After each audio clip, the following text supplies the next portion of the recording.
What's up, guys? What's going on? Ivan should be hopping on here in a few minutes. Let's set the scene. Let's set the scene, family. If we're gonna go down, let's go down together. If there will be a game 5, we're gonna set the table for that as well. What's going on? I'm Stefan Martinez. Ivan will be with us here in a second, and we want to just have fun tonight, man. Win, lose, or draw for the Yankees. If the Dodgers close this out, we'll see their first championship since 1988. If the Yankees survive and push this to a game 5, then we'll see more baseball tomorrow night.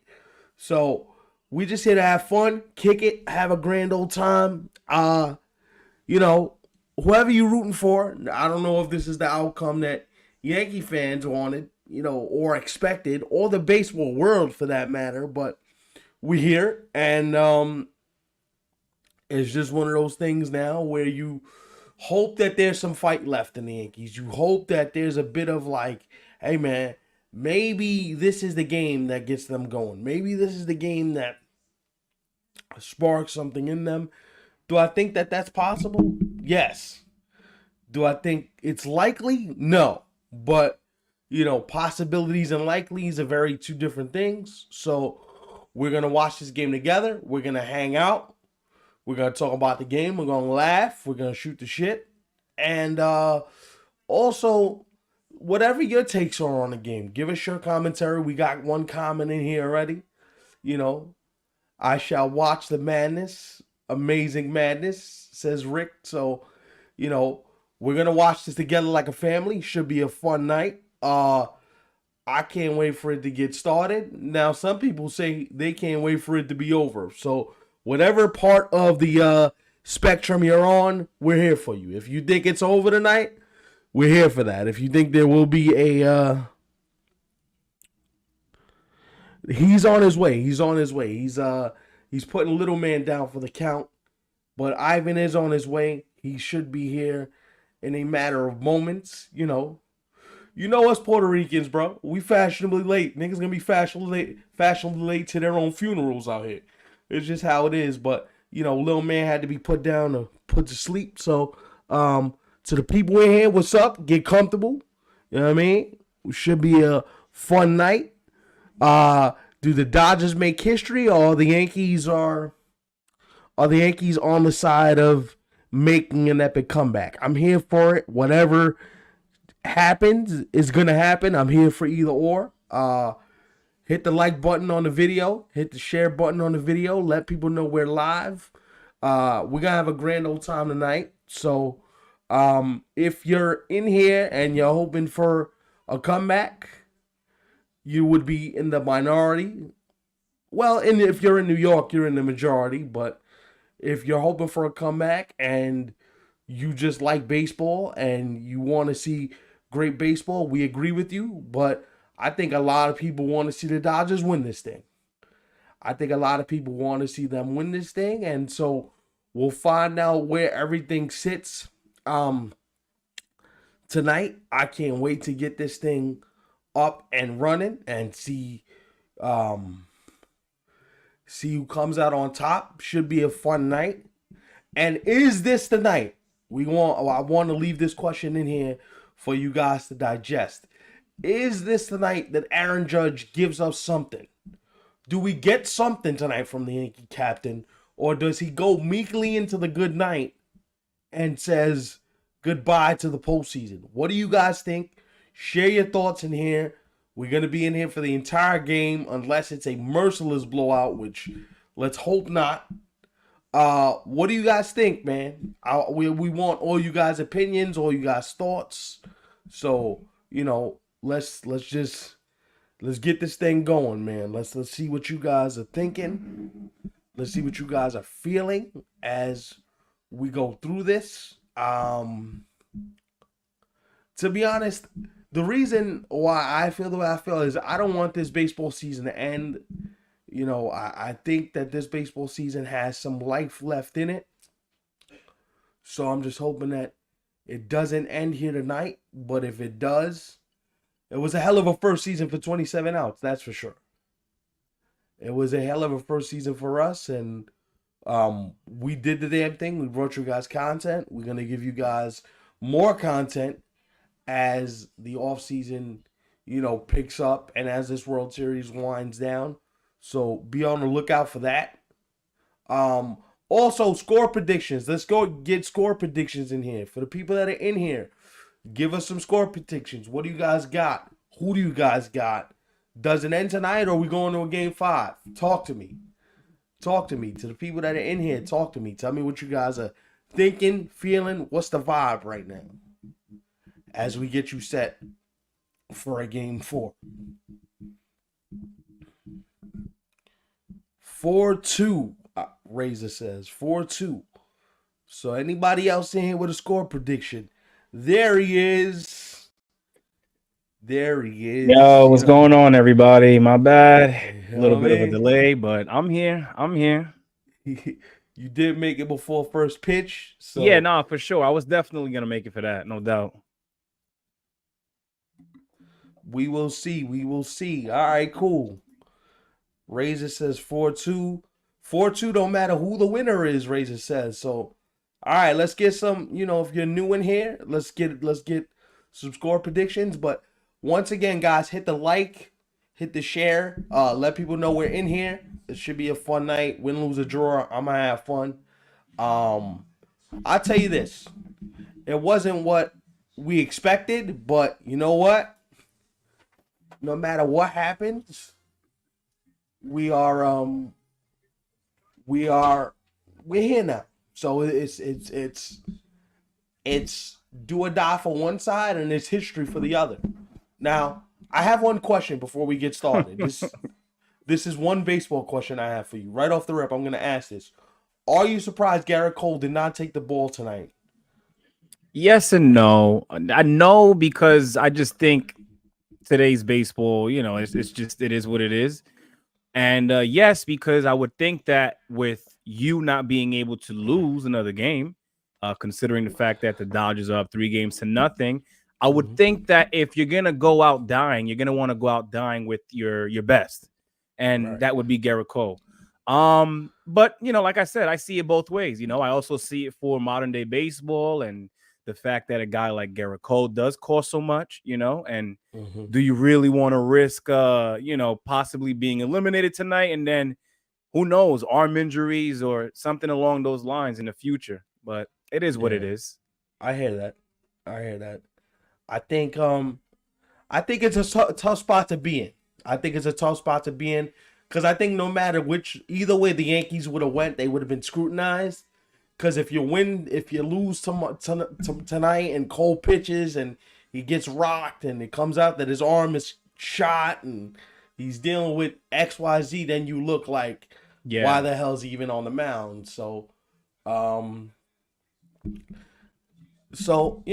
we're here. Baseball's golden child just stepped to the plate and he fouls the first pitch back. Now, Ivan is a bit ahead of the rest of us in, where I'm at. So, I won't spoil it. I'll try not you to. can spoil it if you see something happening before I do. Please spoil it because I'm sure Yeah, people, you know, I hear you. But for those of you who are here right now, thanks a lot. As Stefan mentioned a couple minutes ago, we did intend all along to do a watch along, and it's unfortunate that we chose game 4 considering the circumstance, but it is what it is. We're gonna ride it out as baseball fans, as we always do. But if you're here, thanks again. Make sure you subscribe to the YouTube channel if you have not done so yet, and yep, also make sure to follow us on Instagram. yep. Because no matter how this goes, whether it's a game 5 or the off season starts, the Instagram is gonna get updated with off season shit as soon as tomorrow. So, Right, right. we taking some time off. When I say time off, that's relative because if something huge happens, we'll be here. But um, it just this is the thing I'm asking myself as we watch the beginning of this game, and my question is like I wonder how how you play under these circumstances. Do you play knowing, yo, this could be my season, or this, if you're the Dodgers, this could be us winning a championship?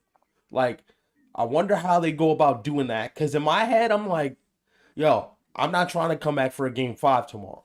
Because if you got to come back for a game 5 tomorrow, then, see, because I'm a bit of a worry wart. If I got to come back for a game 5, we might lose the series. Like, that's just in my head. That's how I'm wired. So if I'm the Dodgers, I'm trying to win this tonight. I'm not trying to come back here tomorrow. Because if I got to come back here tomorrow and I got to deal with Gerrit Cole and I got to deal with a somewhat energized Yankee Stadium, I don't want to deal with that. I mean, I wish that played a role, but the way the Dodgers have played here at Yankee Stadium, I'm going to be honest, man. It looks like we're still in LA, but it is what it is. Hey, man, all I'm saying is, if I'm the Dodgers, and when I'm speaking of the Dodgers, I want to end this tonight. I don't want to have to get back on a plane to go back for a game set. Nah. Yeah. Get this over with, because all I need is for that one of these big, strong, hulky motherfuckers to wake up and say, all right, we're going to game 7 now because you played around with us. You know what I'm saying? Like, I know it's relative, right? But I have PTSD. I've seen the Yankees lose a 3-0 lead against the Red Sox. Right. Is it the same thing? No, but I'm not trying to play around. Yeah. Like, Luis Hill, you're a good pitcher, but we got to put it on you. Right. I want to go home.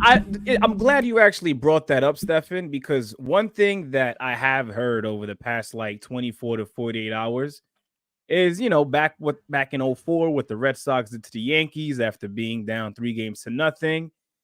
And, I get it. It's never happened in the World Series. It's only happened one time in baseball history, being that ALCS between the Yankees and the Red Sox. But at the same time, man, if you were to just take a look at who was on that Red Sox team, man, they had some dudes. Not to discredit the Yankees and say that they don't have a couple themselves right now.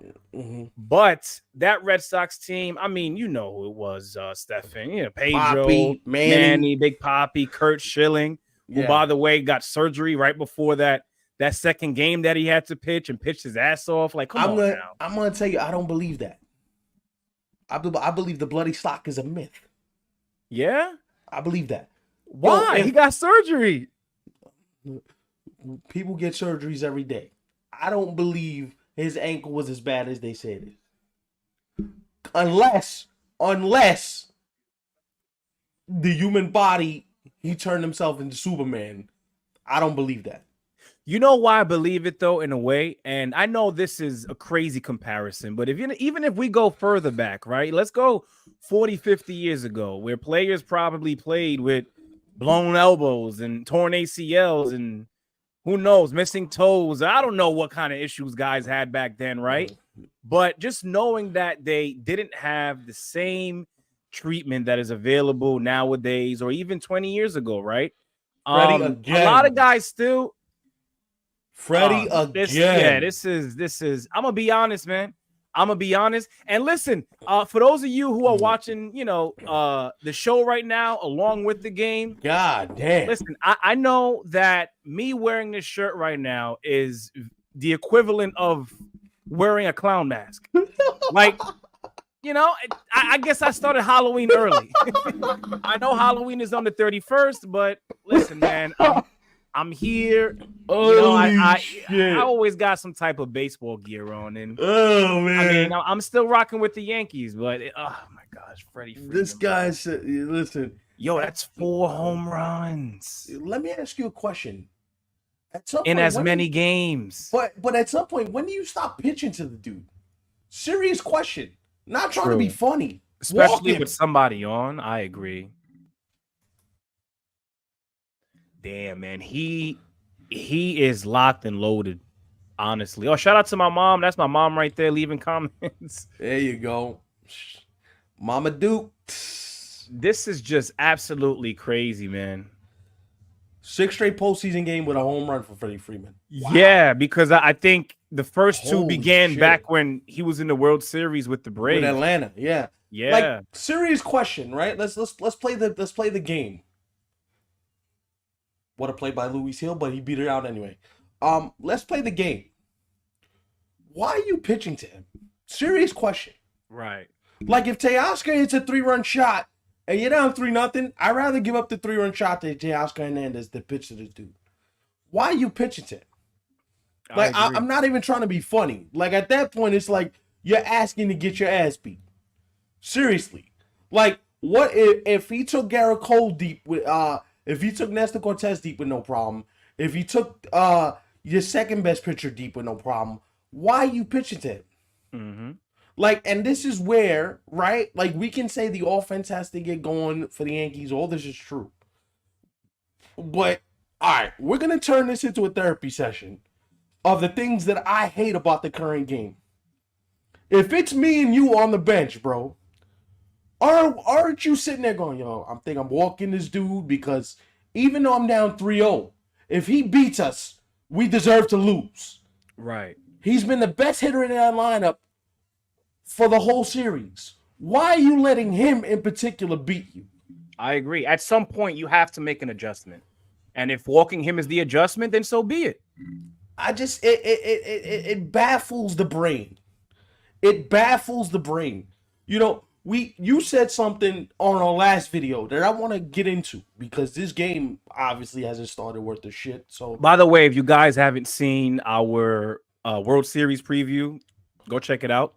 Technically, it is not over yet, so that video is still somewhat relevant. Right. Also, check out those shorts, man. We've been putting a bunch of shorts up for you guys. Bunch of like 30-second clips. Please go support the shorts. Those are a big boost to the channel. You also spread love to the channel. You get different people to watch the channel. It helps the algorithm. So watch the shorts, leave comments, hit the like button, all that. But situational baseball, man. Like, do you think we've lost? Do you think managers have just lost the feel for the game? I think a lot of them have. I think we're seeing, and this is really not saying much, but Right. I think it's very rare to see a modern day manager still have, even if it's just a few skills that we often saw in most managers back then, right? And that there's a lot that goes into that too. Owners not really wanting managers to have as much as control as they once did, which if you were to ask me, I think takes away from the feel of just playing a baseball game, watching a baseball game. But going back to what I had said, when I first hopped on, and the one question that you asked me was, how did I feel? Knowing that Gerrit Cole didn't pitch this game. And the fact that they're going to save him for a game 5. Well, you don't even know if there's going to be a game 5, but there's just a lot of things have changed, man, and it's unfortunate. And I hate to say this, but we just have to deal with it. We could plead and cry and complain and want to change things all we want.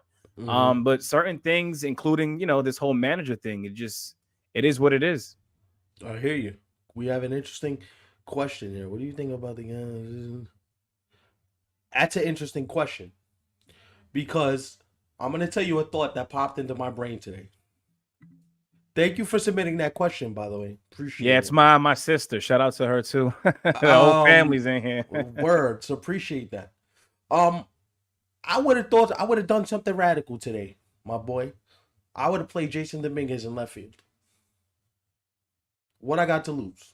You're right. I mean, because everything that you've been going out there with hasn't worked. I mean, Alex Verdugo hit the home run, but like, go with God. That home run is like the equivalent of fucking eating a fortune cookie when the whole meal fell on the floor. Like, all right, at least there's a fortune cookie in here that I could eat. Like, what the fuck? Like, at that point,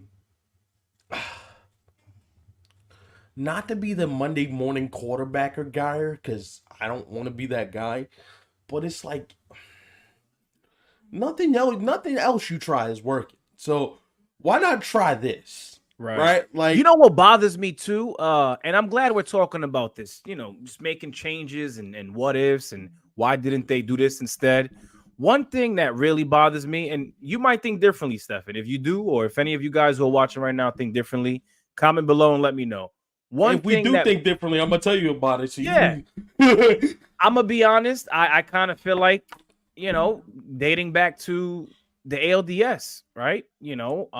I paid attention to the numbers from the very beginning, and then now leading up to Game 4 of the World Series. You just look at what Aaron Judge has done, and a lot of people, I get it. He's the captain. He's got you here.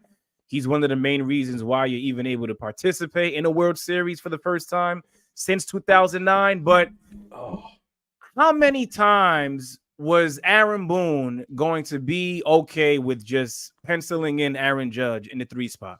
see, And I'm but not saying that you got to remove him from the lineup, because I right, think that's going above and beyond, if you were to right, ask me. right. But instead of third, how about a fifth? How about a sixth? How about because there's been other guys who have been way more productive. If I'm honest, I would have let him off.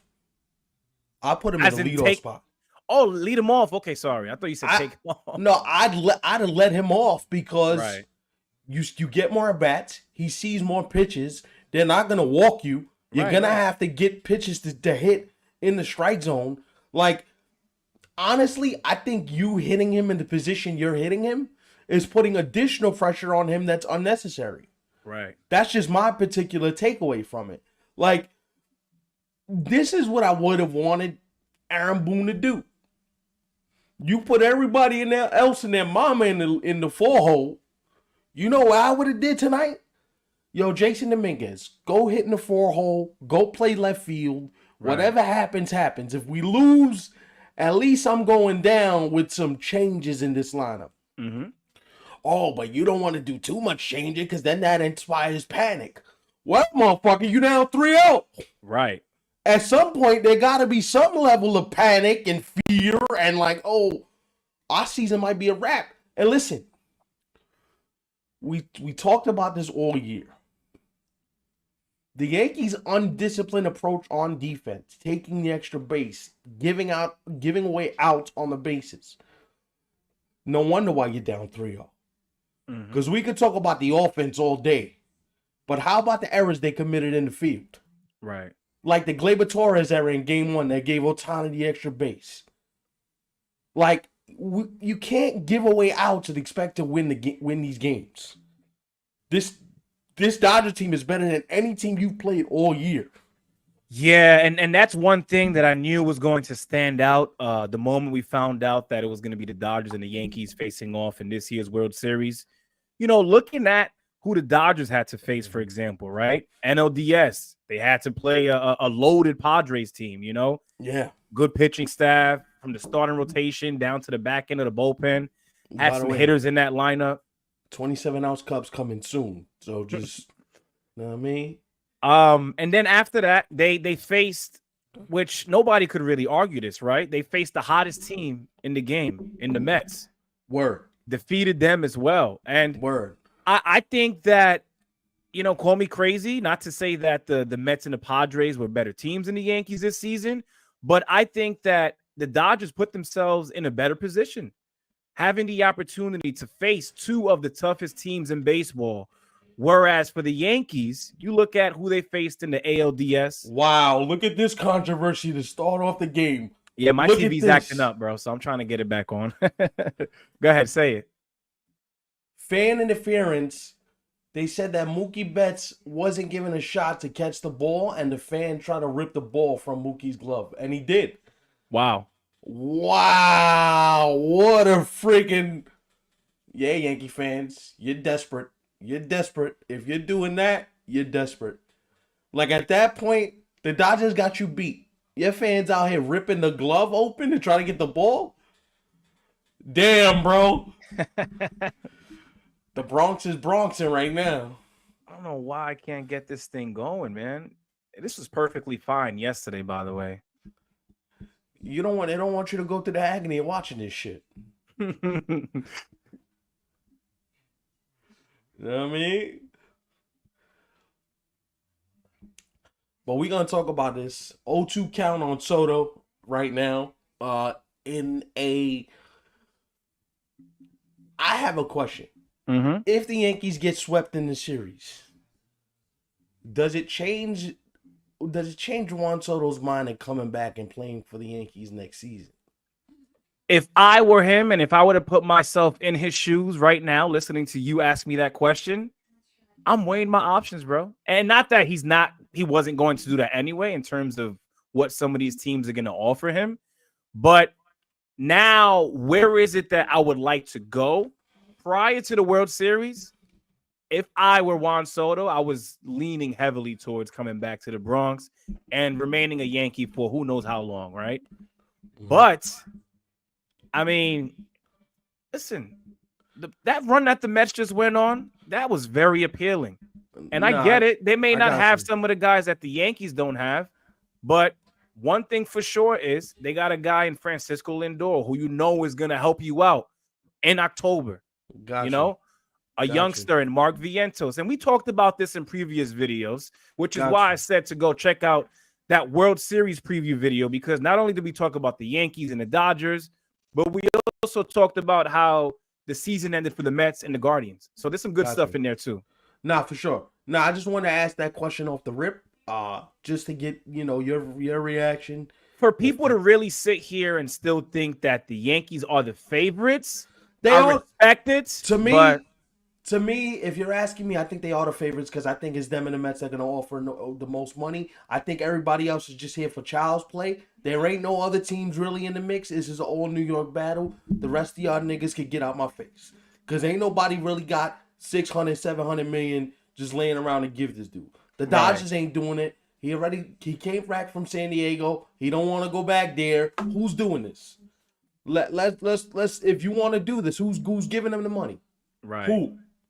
Ain't nobody really giving him the money. If it's just if it's just a money thing he's after, then he's going to the Mets. Because I don't see anybody else having the financial wherewithal to give him the type of money he wants. That's just me. If I am, Juan Soto, listen, a lot of players aren't able to reach this point, where Juan Soto is going to reach the moment this season ends, and that's free agency. As a player with a World Series ring, Juan Soto is not a guy who's still looking to win. Now, he may still want to win. He may want to add another World Series or 2 or 3 for his resume. For sure. But I don't think there's a desperate need to I have to make sure I pick the right team because I may not win. For sure. If I'm Juan Soto, knowing that I've already got a World Series ring with the Nationals and the fact that this is when I'm going to probably get my biggest payday. For sure. I'm going to be honest, man. I think I would go with that and just say, listen, I'm satisfied with the one World Series that I won back in Washington. Just pay me my bread for the next 15 years. Well, he is a Scott Boras client, so you have a point. If it does come down to the money, I think you have a point. I will say that there's a third team in here just for speculative reasons. Watch the Philadelphia Phillies. I'm not saying that they do it. I'm not saying that they make the ultimate move. But John Middleton is known to spend money, and the way the Phillies have just bowed out in the playoffs, they're looking to go big game hunting, and I can see the Phillies pulling something like that off. Do they do it? We'll see. Because ultimately, I think this is the Yankees' sweepstakes to lose. Right. To me. But I could be wrong. I've been wrong before. You know what I'm saying? So my question is, right, because as Judge walks first and second, one out for the Yankees here in the first. I could certainly see a world, that we live in where Juan Soto is no longer a Yankee as of 2025, right? I could see that happening. Right, no doubt. The real question for me is, if you're the Yankees, how do you pivot if Juan Soto decides to go elsewhere? Where do you go now as a team? Because here's my thing now. You already know that Aaron Judge cannot perform in October. Thankfully, you've got guys like Juan Soto and Giancarlo Stanton who have helped him out in a very big way. No doubt, for sure. But if you take away a Juan Soto, what do you do moving forward now? I think that's the more important question. So I know we're asking these questions and we're trying to see where they're going for the after this series ends. But I'm gonna ask you to do me a favor and just Hold off. You want me to ask again later?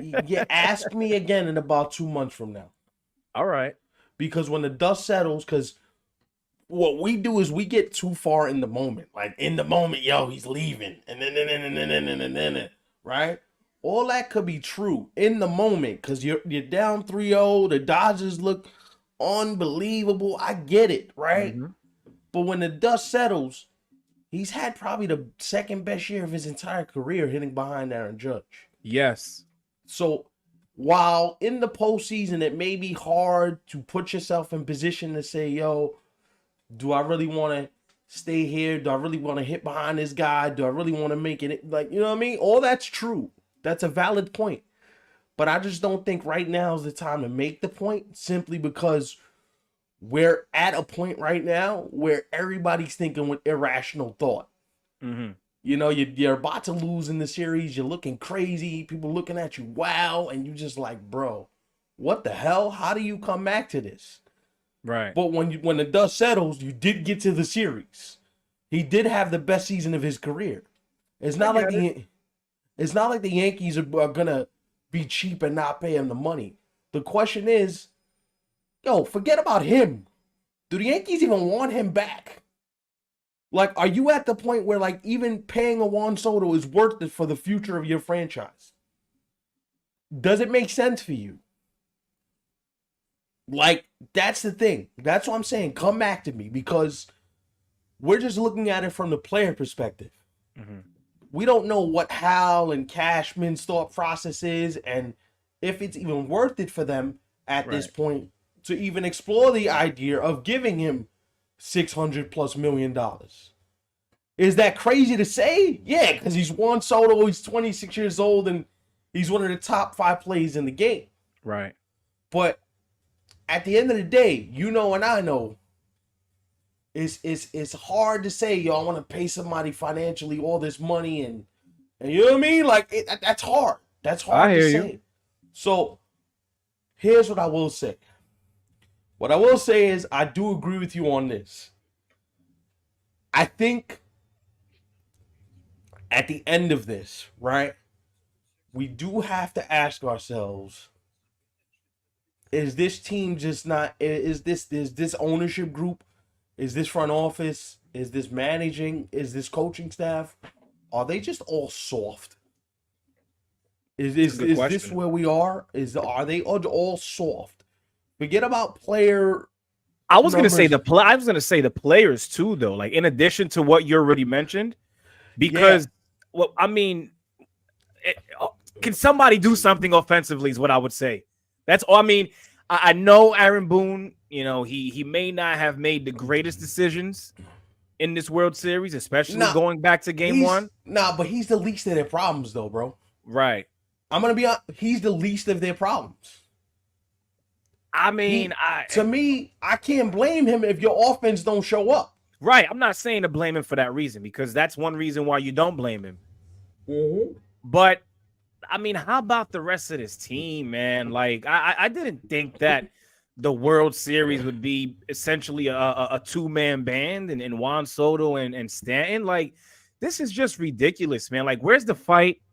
You know, and one thing I want to shout out Emilio. I don't know if he's watching right now. If you're not, it's cool. I know you may get to it at some point. Emilio mentioned something earlier today in the chat. Like, this is the most like least enthusiastic Yankees team he has ever seen. Especially considering the fact that they're a team that has made it this far to be in the World Series.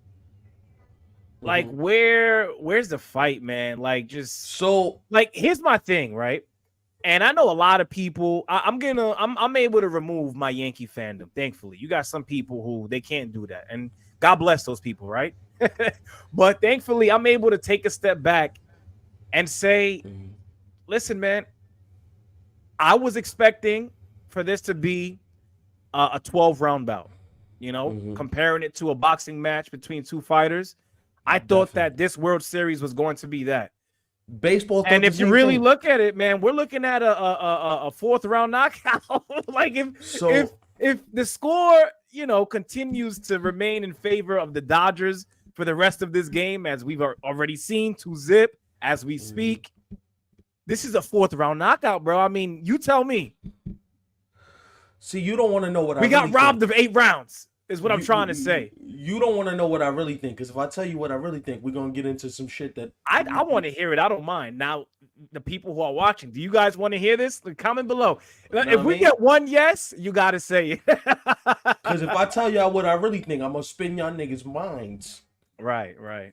Because as I derogatorily call him, baseball wants their Japanese Jesus to win a World Series. He's the Japanese Jesus. You cannot tell me that baseball does not want this dude to win a championship. They do. And you know what? I'm going to say it. The Yankees are just the sacrificial lambs.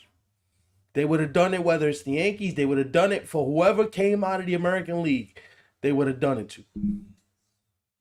But I'll leave it there. Because I don't want to be accused of, oh, you got a tinfoil hat and all this. Because something about this World Series ain't right.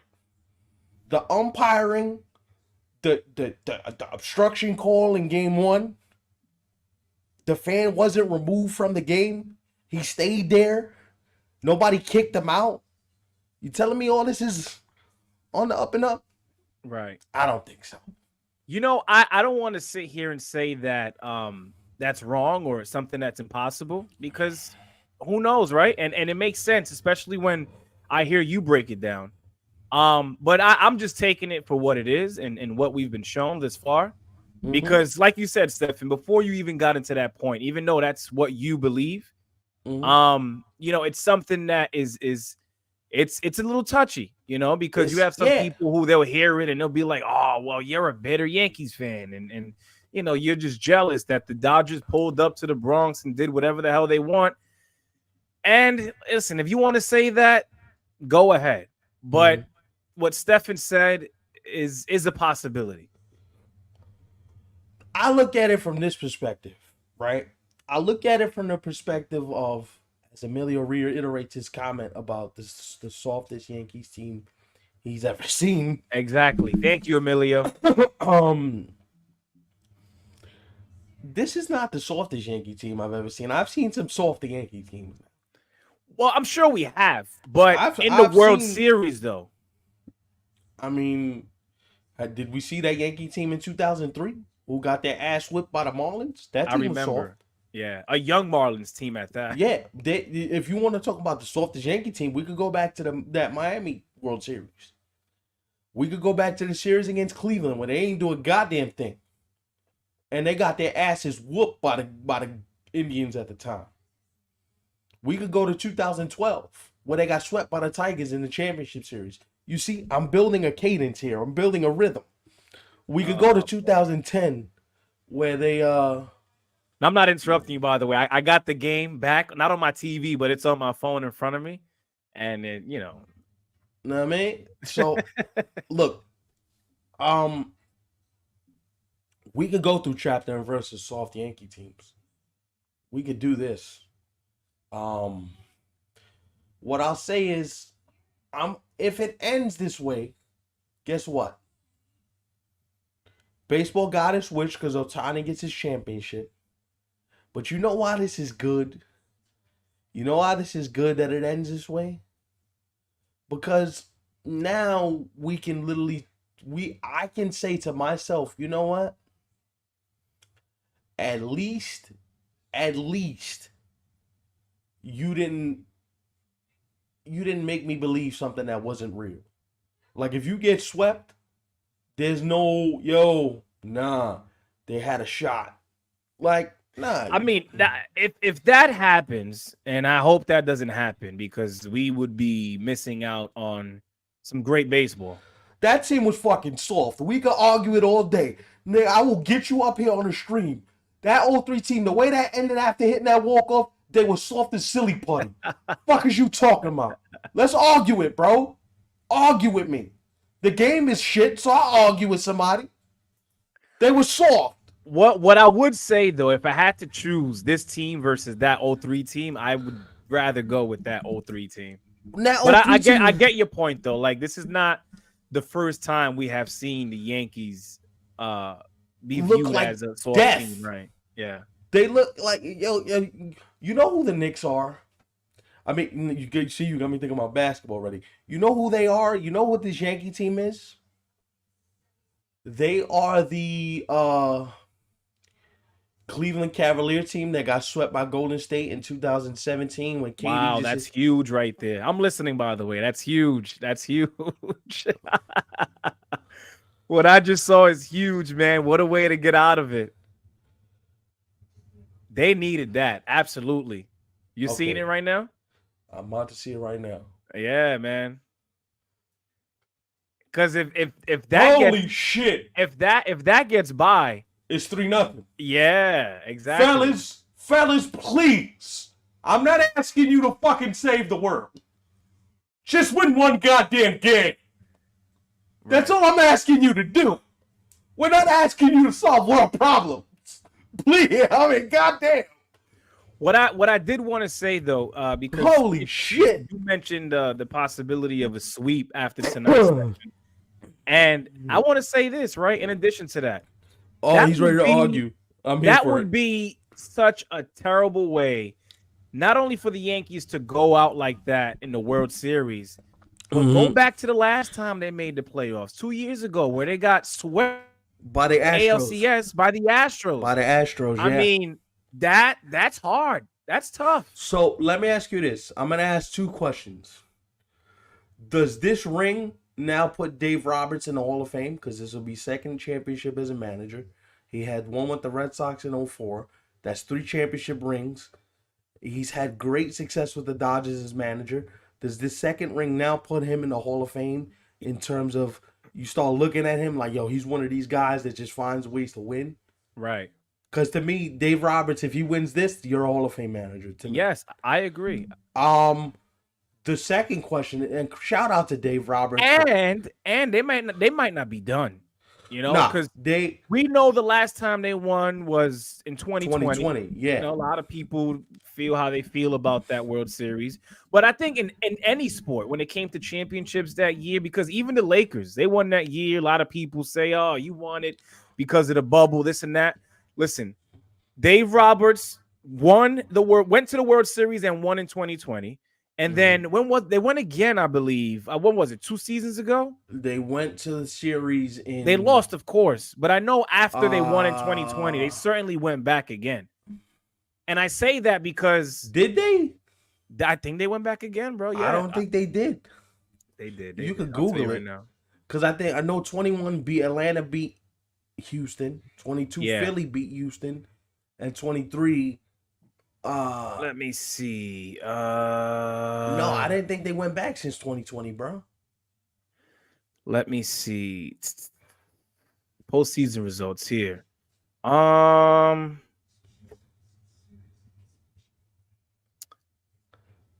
right. Yeah. No. You're right, because 2023 they lost to the Diamondbacks in a division series. 2022 again, first round exit. 2021 they made it to the NLCS and lost to the Braves, I believe. Exactly. So the last time they went prior to winning in 2020 was 2018 when they lost to the Red Sox. Right. Yes. So the reason why I bring that up, just to finish my point, is because the Dodgers, and I know it's hard to do it nowadays. You know, it's not. It was never easy. I don't want to sit here and say that it's not as easy as it once was, because in fact, it never was. But at the same time, I think the Dodgers and the way that they're capable of putting a team together, it would not surprise me if they end up being in the World Series again within the next 2 to 3 seasons. This is an interesting question. Which player is considered the most valuable player on each team in the World Series? Well, I think you know, if we're talking about the Dodgers right now in It's this Freddie. series, It's Freddie Freddie. Freeman, Freddie all day long. Yeah. 4 home runs in as many games. I mean, how do you beat that? You know, No, Freddie's unbelievable. And I think unless there's a pitcher who comes in and throws a perfect game or some shit, then shit. And I think if you had to pick one for the Yankees, just to pick one, I think you got to go Giancarlo, just because Giancarlo hit the home run and uh kind of had you feeling like they were gonna do something, but um, it's and then if you're the Yankees, do you fire Boone? Like after they like if they get swept and they don't win a game, is Aaron Boone gone? Like is who you going to get to be the next manager next year? I don't even know how to answer that, man, because I feel like that's something that we've all been hearing over the past, what, 2, 3 years, maybe? Now, to be fair, I wouldn't fire him because he got you to the series. The team just underperformed, and I don't think none of it is his fault. These Right. guys It's just not. these guys just chose to shit themselves when you really should have been playing at your best. That has nothing to do with him because it's not like he didn't listen. The Nestor Cortez thing in game one, that was questionable, but can I be honest with you? I think analytics told him to do that. Right. But the I don't analytics that they were paying attention to was according to a healthy Nestor Cortez. right. Those numbers is when Nestor Cortez is fine and able to Yeah, pitch right. You're right. every however many days. Right. Not a Nestor Cortez who hasn't pitched in damn near a month. I mean, and a Nestor Cortez was not even healthy, man. Like, I hate to be that guy, but So, but you know, then that's not on him though. If he's just going by the numbers, because the Yankees are heavily analytical, and they tell him, "Yo, make this move," because based on the numbers, it says do this. You can't blame him for doing what his analytical people tell him to do. I agree. It is not his fault even entirely. if No. even if he says to them, "Yo, he's not 100%. I wouldn't do this." But if they're telling you to do something, you can't be looking at Aaron Boone like he's crazy. Here's the thing. Go ahead. I got something to say after. Managers to me nowadays, as Anthony Volpe draws a walk, Yankees have a guy on first with one out in the bottom of the second. Managers today, to me, in the modern game, are the equivalent of a babysitter. I agree. They're not allowed. Babysitters with surveillance cameras so the parents can watch. That's what it is. You forgot that part. It's the truth. They are babysitters, but they're babysitters with cameras all around the crib. The parent is able to like press an app and just watch whatever's happening in that moment, you know? That's your sister's asking some very good questions here. Yeah, I'm surprised, but shout out to her. She's asking some very, very interesting questions. How has you know what? I'm going to answer this question after I ask your brother a question, because I think that ties into the question you just asked. I don't even think we could sit here and say like either side has been bad when it comes to the starting pitching. Have the Dodgers been better? Yes. Have the Yankees been all that bad in terms of starting pitching? No, but I think the starting pitching was the edge for them, and it killed them right away. Yeah, that was something that I was hearing a lot of people say. If I had to criticize Aaron Boone for one thing, and I don't even know if I could criticize him for this, because I don't know if it came from him, was removing a Gerrit Cole after 88 pitches in game one. But I don't know who that came from. Did that come from medical who's saying, "Yo, had some strenuous innings, you know what I mean? Elbow been barking a little bit. Don't push him too much." Like, who do I blame that on? Who do I say whose fault that is? Is it Boone's fault for not leaving him out there to dry? Like, how do we determine?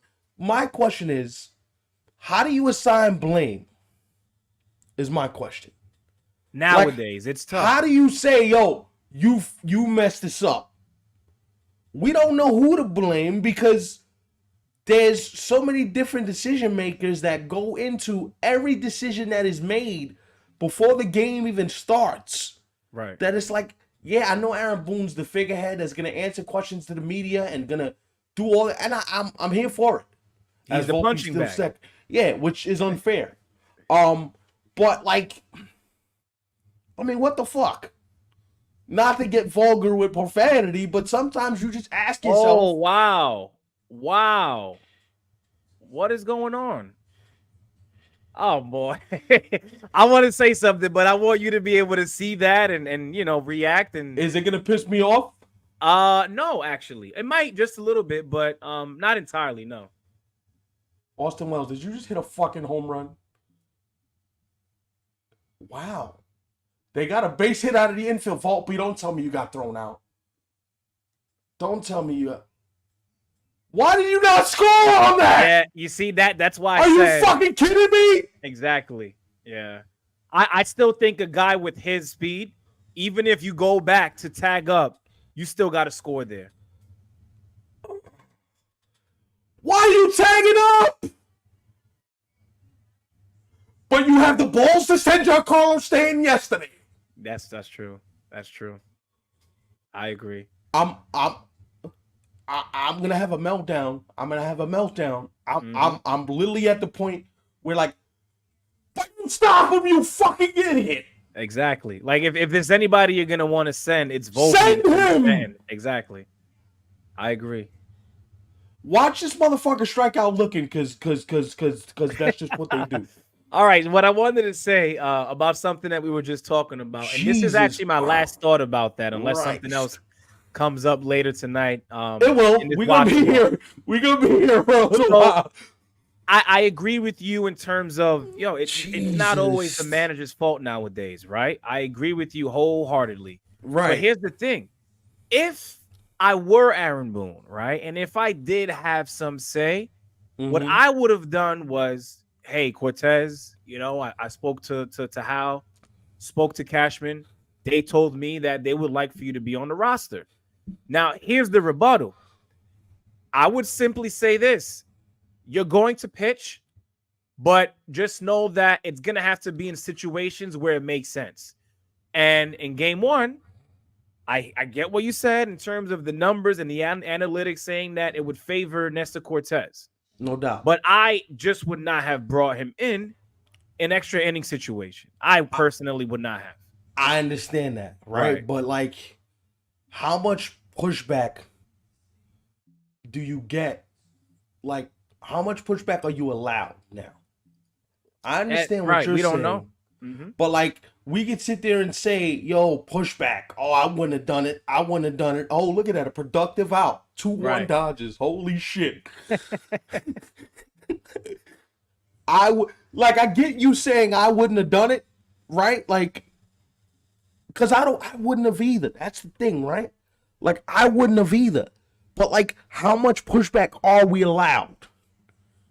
In the modern game, if you're Aaron Boone, can you walk up to, whoever the guy is and say, well, I don't feel like we should be pitching him in that spot. I don't think it makes sense for us to be pitching him in that spot. Like, am I even allowed to do that? Right. And that's the tricky part, because nowadays, if you end up doing something that the higher ups didn't actually tell you to do or say, now you might be on the verge of losing your job. Right. I want to get back to this question that your sister asked, because I think it's a very important question. Can I answer this question with a little bit of... Can I nerd out when I answer this question? Ivy, you know where I'm about to go, but like, we'll explain it if you guys need. The Yankees, after game one, they started chasing the series, right? And what we mean by chasing the series is once Gerrit Cole, you pulled them in the 7th inning with 88 pitches, and you had to lead by 1 run, and you started to try and piece this together in a perfect format when there's no perfect format that existed, especially with this Dodger team. The moment Carlos Rodon got you barely into the 4th inning, you began to chase the series. And it hasn't been the same since. Because even though the Yankees pitching has been good, the Dodgers have cracked the seal. And they've told you, yo, we know what you're going to do. We know who you're going to throw. Because Aaron Boone and his staff and the people in the front office have remained predictable. If you're asking Stephen what Stephen would have done, can we play this game? Let's have some fun. I would have started Clark Schmidt and Luis Hield in the first 2 games of the series. Wow. And you ask why? Because even if you lose both games in Los Angeles, guess what? You got 3, 4, and 5 coming back to Yankee Stadium. Gerrit Cole pitching in Game 3. That's a win automatically, especially if he pitches well. Rodon hasn't pitched well on the road all year. He had a 4.70 on the road this year. Right? Also, Game 5, if you would have told me Game 5 was the Yankees' equivalent to a bullpen game, I would have done it. Right. Right? So, you can't... Hold on, what did he say? Emilio? Yeah, I'm trying to get his comment up here. That's why you can't script games, right? Yeah, I agree with you. That's why I'm saying I went totally against the script. Because the script says, yo, start your best guy Game 1, second best guy Game 2, Game 3, Game 4. Right? Let the Dodgers throw Flaherty, Yamamoto. Let them do that in the first 2 games of the series. Because on the back half of the series, I would have had the advantage. And here's the other thing. Let's say there is a Game 7. Or there was a Game 7. Guess who's pitching Game 7? Gerrit Cole. Now, you got to hope that he pitches in a Game 5 tomorrow. Where if you would have played it backwards and said, you know what? Fuck it. If we lose, we lose. I miss the days when, for example, your ace would pitch a Game 1, Game 4, and possibly a Game 7 if it went there. That's funny. But those days are just how I feel about Fat Joe. So I'm gonna make this short. I thought it was trash. I've heard a lot. Yeah, I've heard a lot about that as well. I thought it was trash. I thought the songs that he chose were good, but considering the fact that I never thought Fat Joe was a good performer. Right.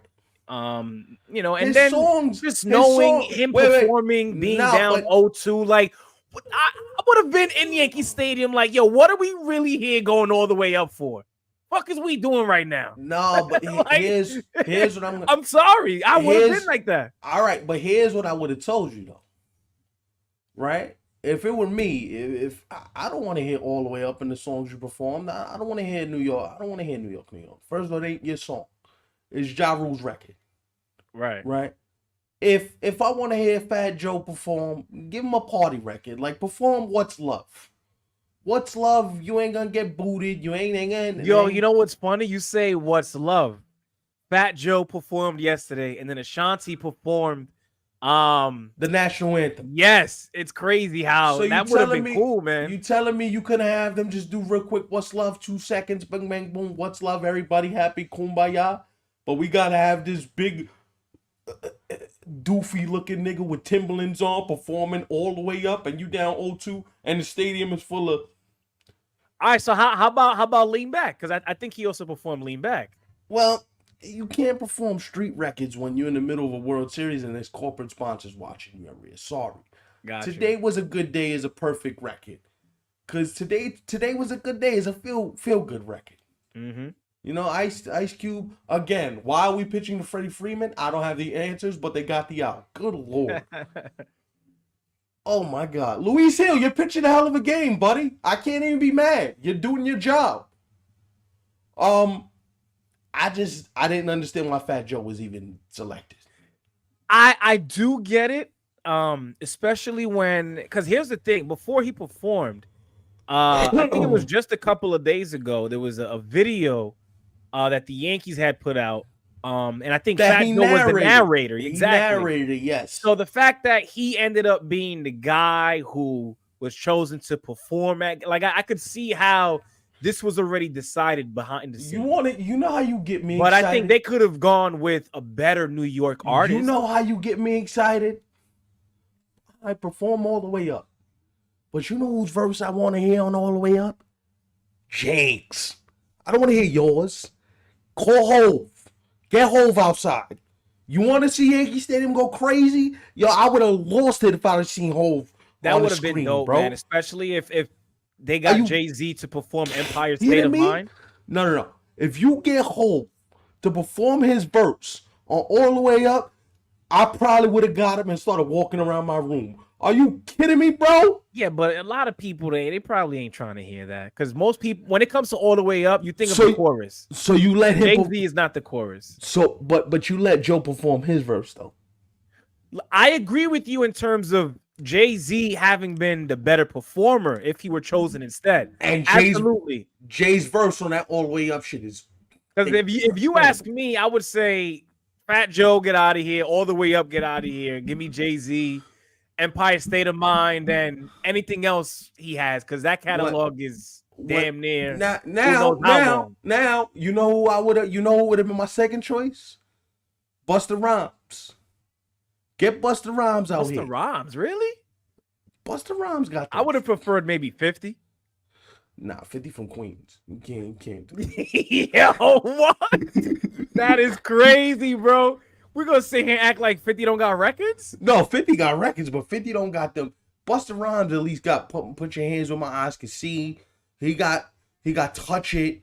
You know what I mean? 50 a little bit. I like touch it. 50, you know what I mean? If you want to perform in a club at the World Series, I don't know if they would have how they would have felt about that. Nah, come on, don't do that, bro. He got more than in the club. Nah, you could perform what, Magic Stick? Is that what you performing at the World Not Series? Magic. Nah, Magic Stick. Going back to what you said about sponsors and all that other extra stuff, Magic Stick is not the song you want to hear, bro. That's worse.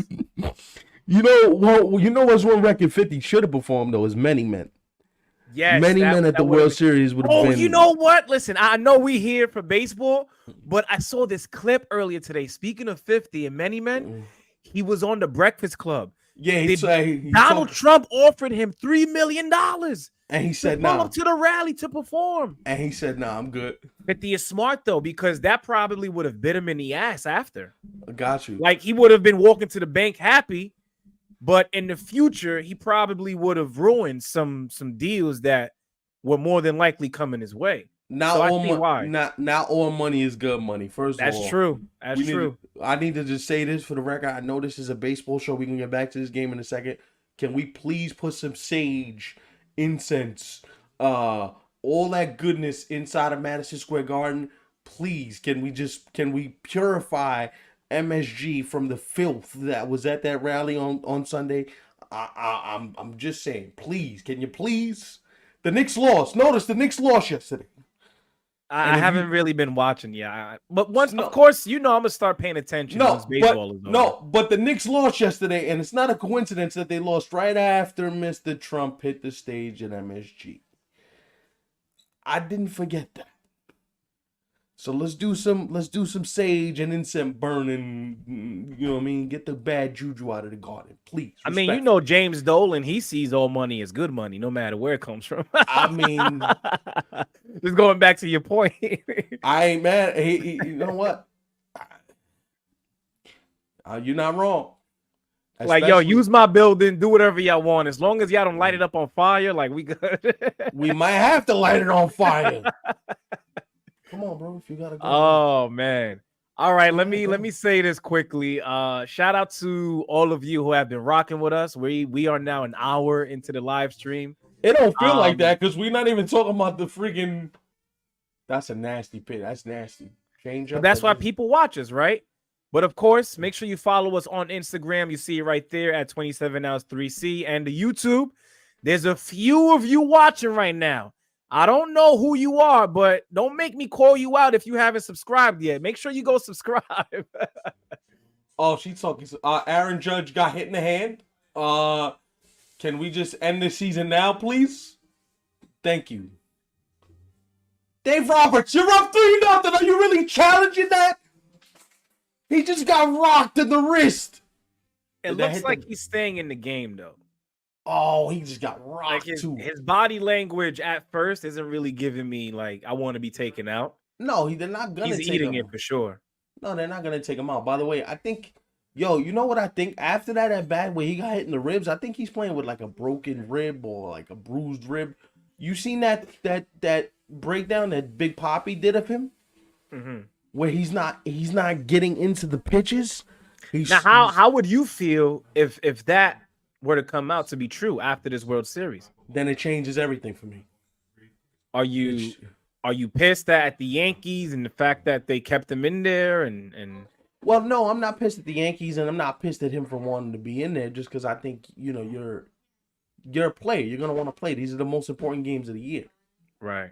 I would have liked it to have been something that was exposed to the public in the process. Oh yeah, I'm sorry. Oh yeah. Oh yes, that was a good one. That was a good one. What did you do right now, Jazz? Now I'm a little bothered at the fact that a guy with his kind of speed didn't get a little further, but it is what it is. Jazz, what did you do, Jazz? But at the same time, the way Mookie Betts played that off the wall, yeah, and I'm not trying to get it. No better way. I'm not trying to get him thrown out. Now, right. What I would say is, all right, let's play some baseball here, right? Jazz Chisholm needs to steal second base. Yes, I agree. Yes, automatically, because now you want to stay out of the double play. He hit the shit out of that baseball. I agree, God. and Stan is a guy who he'll grab into a double play if his life depended on it. But Chisholm stealing second is huge here. One thing you will say, for Aaron Judge's size, that motherfucker can run. He can. He can run. For sure. He's for his size, he can run. Jazz, take second like right now. I'm still waiting for it. If this guy if he grounds into a double play, we're gonna be fighting now. Please, bro, take second base. I'm begging you. What in the world? He got hit too? What are the Dodgers doing? What is this? Yo, don't piss us off, B. Wait till you see this, bro. What is going on? He got rocked? I don't know. The way he fell, I don't know. It looks like, let me see this replay here. Oh shit. Yes, he got hit on his right hand, it looks like. No, you're gonna see a better replay. It zooms in like close to the batting gloves, and you see where it lands on the right hand. Oh, that's oh my goodness. But the reason why I'm asking what are these guys doing is because of what they just did to Aaron Judge and now Stanton. Like at this point, I'm starting to believe that this is being done on purpose. It is. You know why? Because we don't want to play a game 5 tomorrow. And for it to happen in the same inning, that's a problem. Back to back. Like, can we get a warning or something from the umpire? Like, he did not swing. Dave Roberts, stop. Stop. You look pathetic right now in the face. Oh, he got rocked right on the nose. They gave him the strike. What? Yeah. They say he swung the bat? I'm looking at a 1-2 count right now. How is he not taking first? Wow. That's crazy. And then you want to ask me why I think these things are happening the way they're happening? Mm-hmm. Okay. I'll play along. There we go. It's about time. It took a few pitches, but double play? Time. You'll see, bro. I don't want to ruin it for you. Yo, he actually steals second. You're probably watching it right now. Thank you, Jazz. You should have fucking took it on the first pitch. Yeah, I think he should have went sooner. Jesus Christ. Because to really sit here and pray and hope that Stanton is gonna have a lengthy at bat is kind of risky. Now, all I need is a little sack fly in the air. That's what I'm asking for. That's all I need. Watch him strike out, though, because that's just all luck and what we've been through. Oh, wow. Guess what he did, bro? He struck out. I know he struck out. No, I'm not going to say anything. I'm just telling you to guess what he did. He struck out because it's my luck. It is what it is, bro. You'll see. Because God hates us all. He did not strike out, actually. You see it. He walked. Exactly. Fellas, don't make me believe that this is possible. Because I will get right back on the stream tomorrow if we win this game tonight. And I might bring you with me. What do you mean? For a watch along? If we win tonight, listen, I'm very Nah, superstitious. bro. I'll do post game coverage with no problem. Because at that point, depending on who wins, it kind of has to happen. You was knocked out. When was it? Last night? Yesterday, I know you. Well, you've been going live, I think, every game for the World Series, but yeah. I think I only did game 1 with you. Yeah, and then 2 and 3. Yeah, I just been going to bed, bro. Because passed out and shit. Well, because of that, but also because of like you've been fucking heated. What am I here to talk about? Like, let me just stare into the camera and let you speak. Man. It's one of those things, man, where as pissed off as I am, I think talking about the games after the fact kind of helped me get the shit out. You know what I'm saying? Yeah. Instead of holding it in and being angry about it. Now I'm gonna be pissed off about it either way. Right? Like my girl asked me, shout out to my girl. My girl asked me, how have you been sleeping these last few nights? I was like, I really haven't been, to be honest. Like, I've been really fucking... Yo, you gotta understand, to wait 15 years and for these jerk-offs to be as lifeless and as listless as they've been, I'm pissed off.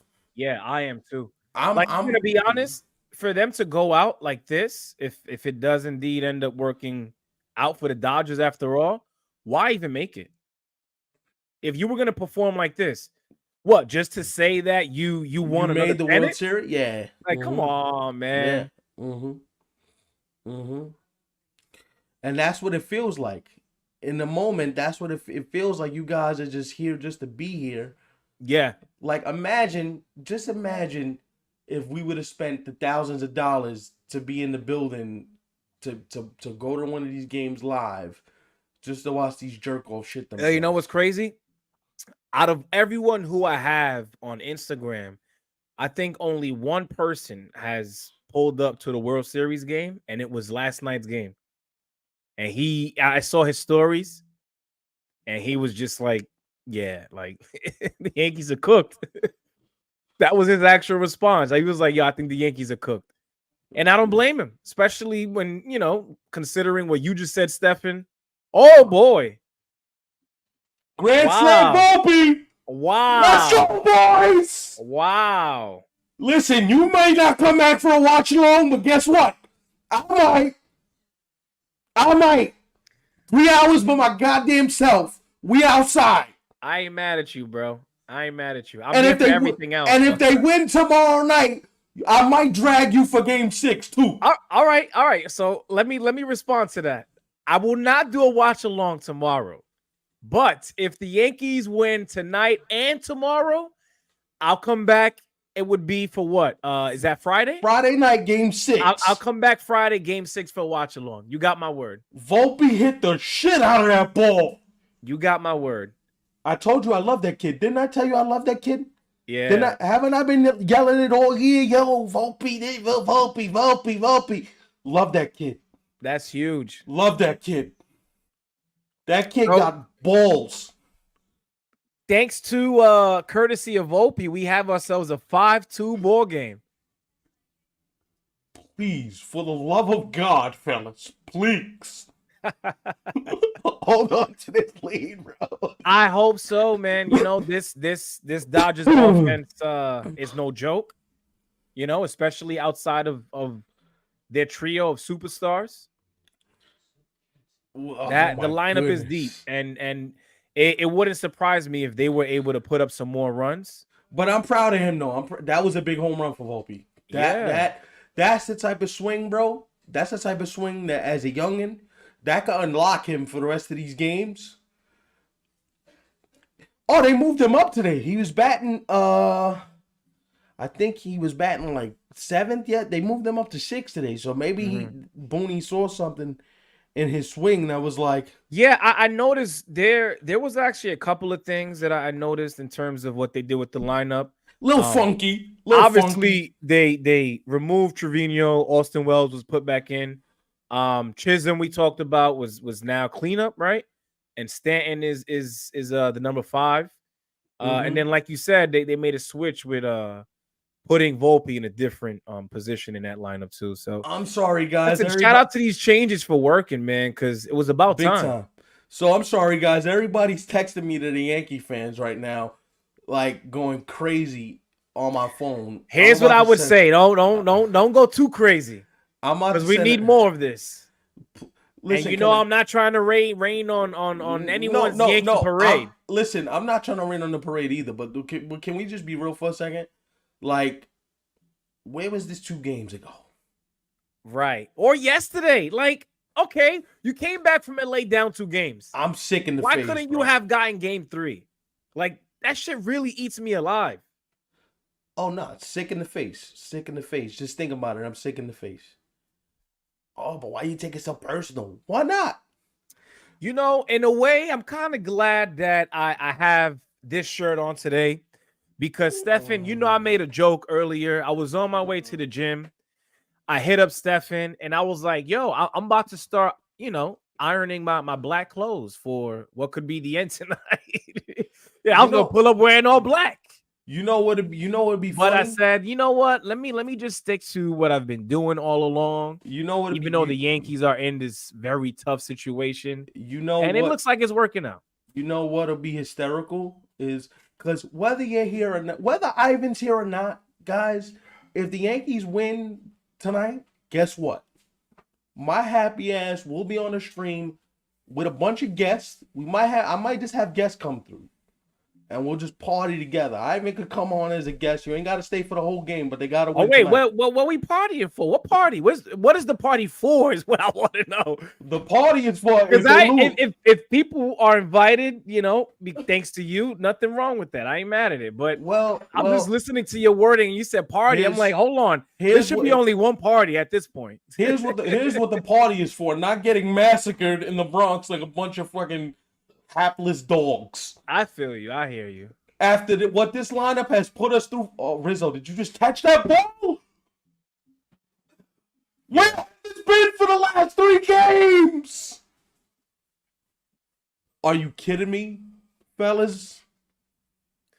I would like to know what is the thing that got them going, and hopefully after this game is over, one of these reporters does. I think I can tell you what it is, because I'm gonna say this. If I am a player on this Yankees roster in the World Series, listen, judge me if you want. It is what it is, man. Everyone has their own opinion. But is Aaron Judge a guy who could really say much right now without you or me in this case, because I'm putting myself in the shoes of a player that's on the Yankees right now. Right. I can't even take what he would say seriously. I'm sorry. I just want to be able to. I get he's the captain. I get all of that. See, but that's not fair. I'm going to tell you why that's not fair. I mean, don't you have to lead by example? He's been leading all year. They wouldn't be here if it wasn't for him. All right. If you want to keep saying that, it is what it is. Yo, dog. If you don't think he holds that weight in that room, then you're naive to the rest of the world. No, I'm not saying he don't. I'm not saying he doesn't.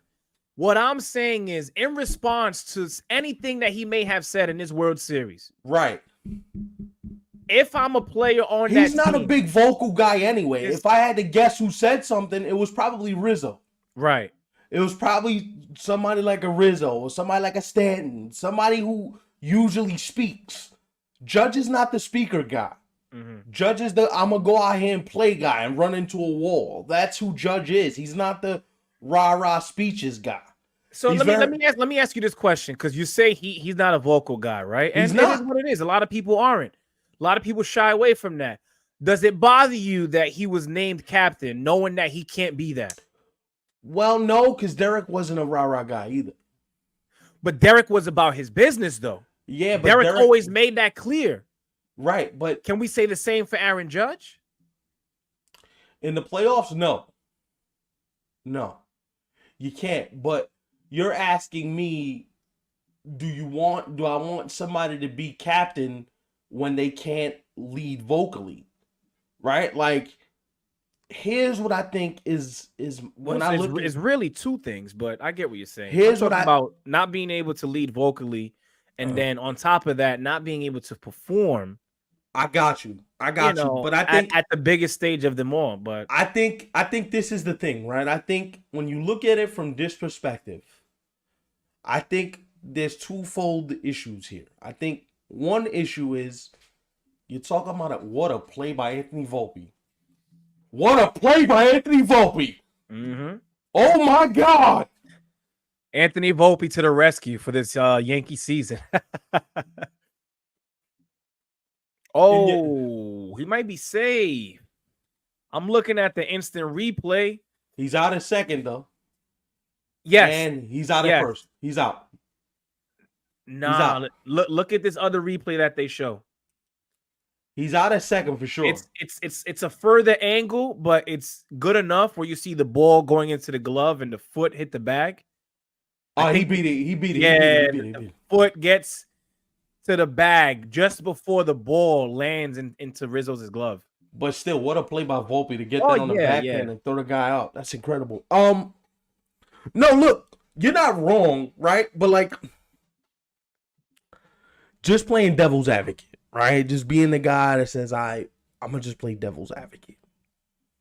He was never a rah-rah leader to begin with. That was never his thing. He would even tell you, I'm not loud. I'm just and I don't think somebody can't be a captain, you know.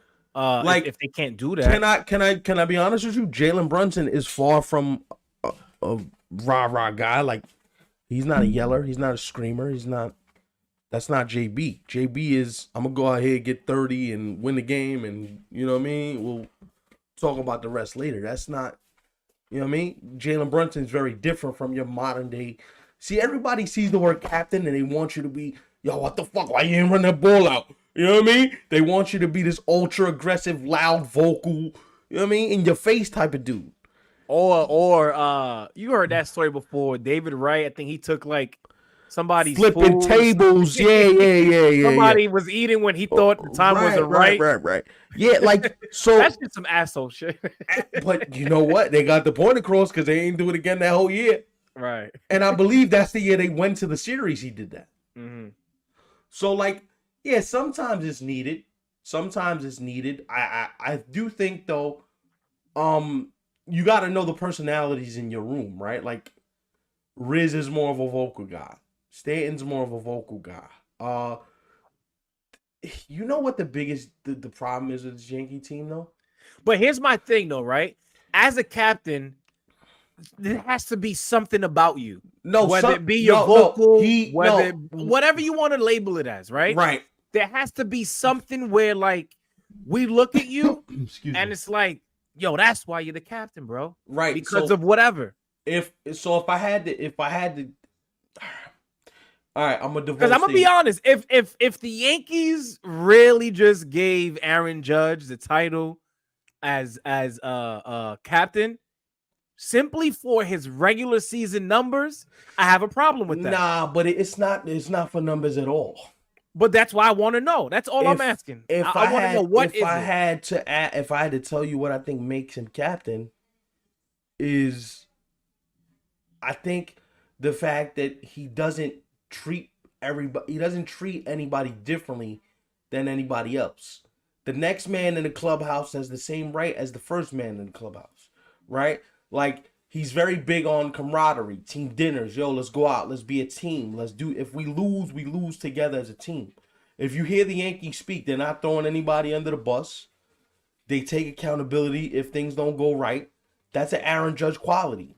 Whether you like him or not per se of how he performs in the playoffs, the idea that he's going to go around and verbally chastise people, that's not Aaron Judge. It's never been Aaron Judge. Aaron Judge is bring people together dude. This is why they took the chance on bringing he's a kumbaya kind of guy. Yeah, like, I don't want to say it like that because I don't think that's necessarily fair. Right. But I think,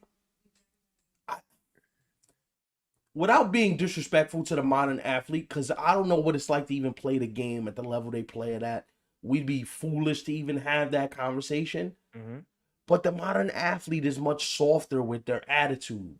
Like, you can't yell at the modern athlete. You can't tell the modern athlete to go, take a long walk off a short pier. Mm-hmm. This is why I made the comment I made at the beginning of the stream when I said, well, you can't even do that period nowadays, bro. Like comedians can't make, certain jokes that they once did. right. You can't say certain things that people used to say back then at 9-to-5 jobs, You could go around and say like, yo, I think this coworker looked like such and such today. Next thing you know, that coworker's running to HR, and then you get an email stating that just give your belongings in, like it's a wrap. Right. And I think so for example, like, I think Aaron Judge is the captain that leads the ship when shit's going sideways, like right now. Like Emilio made the point of, Judge was the guy that calmed Glaber down after the Okay, that's cool. I didn't know that. erroneous strikeout call. Like, he put his arm around him and said, yo, don't be, it's all right. You know what I mean? We got it. It's cool. You know what I'm saying? Because the last thing you want is for your players to be so locked into the umpire messing up the calls that you lose focus on the game at that point, right? Like, you make the vocal point about the umpires rather than you actually trying to win the baseball game. So I think there's a lot of things that he does behind the scenes that we're not privy to. Right. Which is fine. I could see that. Would I like him to be a little bit? Oh, all right.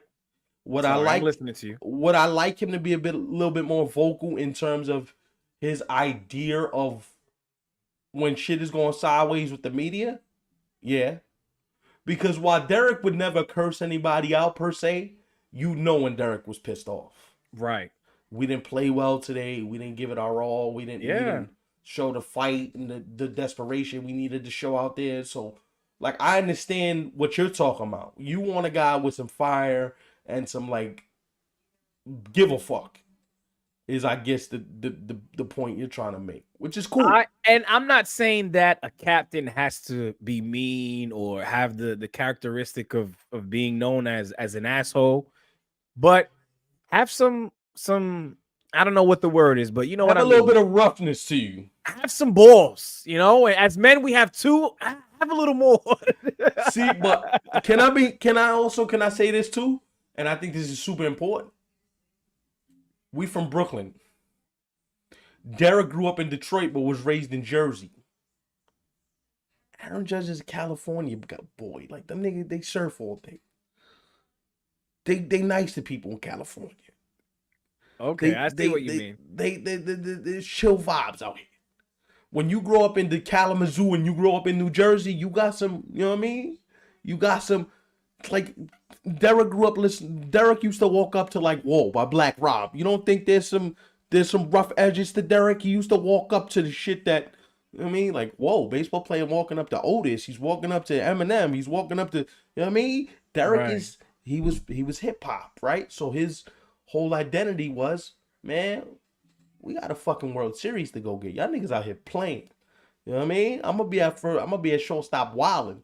But, like, not everybody has that personality. Yeah. Like, when you grow up in California and it's 70-degree days every day, and you know what I mean? And you ain't got no care in the world, and you know what I mean? And it's a little different for some people. Some people, they don't have that rah in them.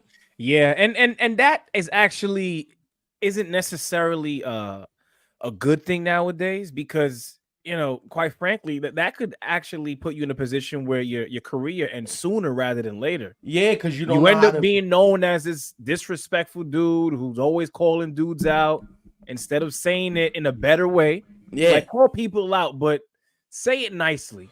Yeah, don't hurt their feelings. Yeah, don't be a shit disturber out here. Don't be the guy. You know what I mean? No, it's true, but you think of in other sports, right? Guys like Kobe, Jordan, like these dudes would tell you, like, whatever it is that came to mind, listen, you were gonna hear it. But here's the difference with them and the modern day athlete. The modern day athlete,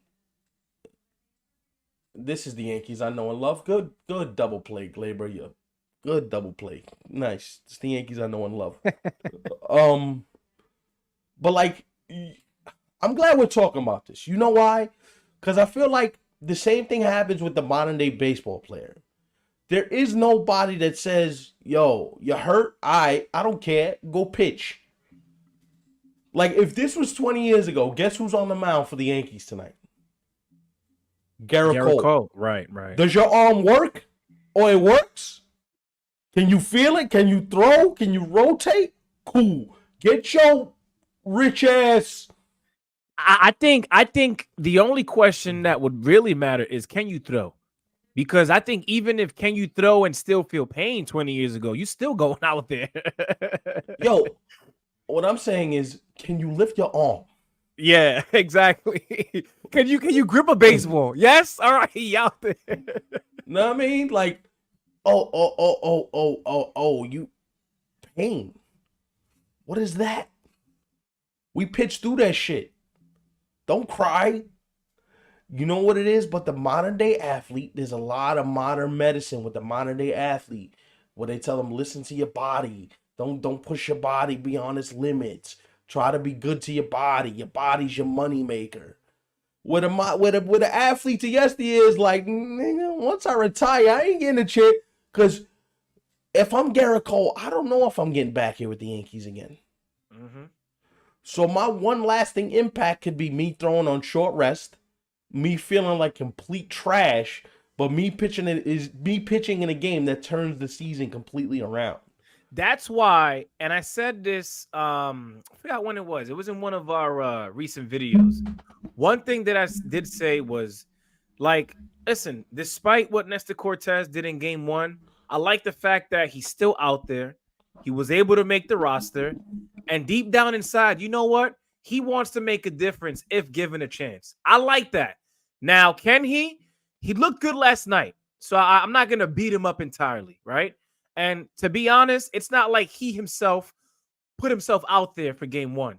It's He not was his asked fault. to go out there. It's not. But the fact that he is not 100%, wants to do whatever it takes, literally, to win a World Series, even if that means he has to get Tommy John in the offseason. I love that. Oh, we got a comment here? Yeah, I don't know. Really? Okay, that's interesting. You see what he said? Right. Well, no, he doesn't like Nestor because he feels like Nestor he pitches more towards, like, his pitching style is more, he doesn't view it as a serious pitching style.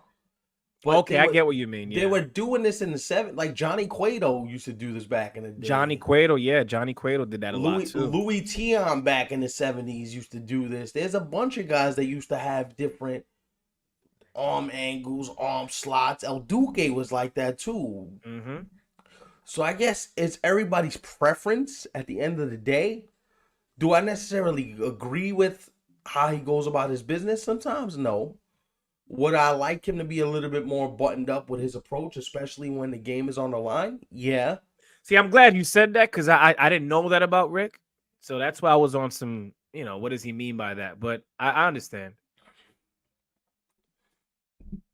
This is a funny comment by my brother. If you're an Austin fan, you'll get a kick out of this comment. That's funny. Yankees funny. 316. That's funny. Yeah. Speaking of Austin, I was watching the origin story of how what came to be. There's a story on that? Really? They make stories out of everything these days. No. This is a real story. This came from Austin himself. Mm-hmm. He said he was driving as we go into what are we in the 5th? Yeah, top 5. 5th. Luis Hill's looking good. He's pitching as well as you could possibly pitch under the circumstances. But so he calls Christian. You remember Christian. Mm-hmm. He leaves him a voicemail. And after everything he said, what? Damn, bro. I think you jinxed it, by the way, but you'll see it for yourself. Give up a home run? You spoke too soon. Go ahead. No, but even if he gives up a home run, like, listen, he got you into the 5th. Mm-hmm. No starter for the Yankees in this series got you into the 5th. Yeah, like yesterday, Clark Schmidt didn't even pitch. I think 3-4 innings. So like, I'm good with whatever. By the way, that's a porch job. That's a porch job. Rick says that he thinks that Nestor Cortez needs to win before he tries flashy stuff. Yeah, but you could say the same thing about Johnny Cueto. You could say the same thing about guys that do that. You could have said the same thing about a bunch of guys that pitch that way. There's some guys where deceptions are just a part of their game. Look at Dontrell Willis. Dontrell Willis had the high leg kick, would throw crazy. Like another guy I want to mention too. I don't think he does it as much as he once did when he was younger at this point in his career. But Marcus Stroman was someone who he didn't necessarily fix his delivery or change. But he would play around with arm angles and all that. Timing. Yeah. He would sometimes he would take longer than usual to throw a pitch. So yeah, like you said, Stefan, you know, a lot of guys have been doing things like that. I mean, I guess it's part of the game. Would I like to see it in a situation where the game matters? I will say this though, I do think it's dangerous, especially when you're doing it at this level and throwing this hard, and then you wanting to be funky with your legs, your arms, whatever it is, your shoulders. Be careful. Could that be to blame for his elbow problems he's dealing with now? Yeah, I remember you said that I think in a previous video when we did find out that he was going down. You know what I'm saying? That could be a thing where like you're trying to manipulate your body too much to be too perfect, and that's because he doesn't throw with the most velocity. But here's the thing to combat not throwing velocity. People don't pitch inside no more. You notice that? It's like if you pitch inside, it's like you crack the fourth wall if you pitch inside, right? Like, remember the video breakdown we did about Roy Halladay and how Roy Halladay would pitch inside and he barely had 93 and he was spotting fastballs on the inside corner, and you realize like, yo, I might have to pitch inside. Pitching inside. You know who I thought who did a good job of not just pitching inside, but having to make changes, knowing that he's not that same guy. I think we saw it last night. Walker Buehler is a good example of that. A young Walker Buehler, it was fire that was coming out of his hands. He looked good last night, though. Yeah, Walker Buehler can't throw that hard, but he still gets it up there every now and then. And listen, you know what's crazy? Is that people say, yo, he can't throw that hard. He was throwing 96 yesterday. Right. And we look at 96 now as this like, bro, you only throwing 96? Yeah. Well, I mean, it's tough for a guy like him after 2 Tommy John surgeries. Yeah, but 1 is normal, but 2 is just like, damn. But 96 is 96 though, bro. You know, like, man, I feel you. But we're in an age now where 100 is the norm. So 96 nowadays is damn near what? 86 essentially. I get that. Think about it. Like if you go back 15, 20 years ago, 96 was like, oh, whoa, this guy's throwing some shit we barely even see. Yeah, whereas 86 was probably how we see 96 now. What I try to do for people is like, yo, could you stand in the box and take 96 and somebody throwing 96 at your knees? No. I can't. I could barely do it if it's like in the 80s, to be honest. So that's what I'm saying. And I've been in the box with guys throwing damn near in the low 80s. So that's what I'm saying, right? Like, we talk about like 96 as if like this guy's an old man. Take the regular guy that's in the cage that just has to track pitches.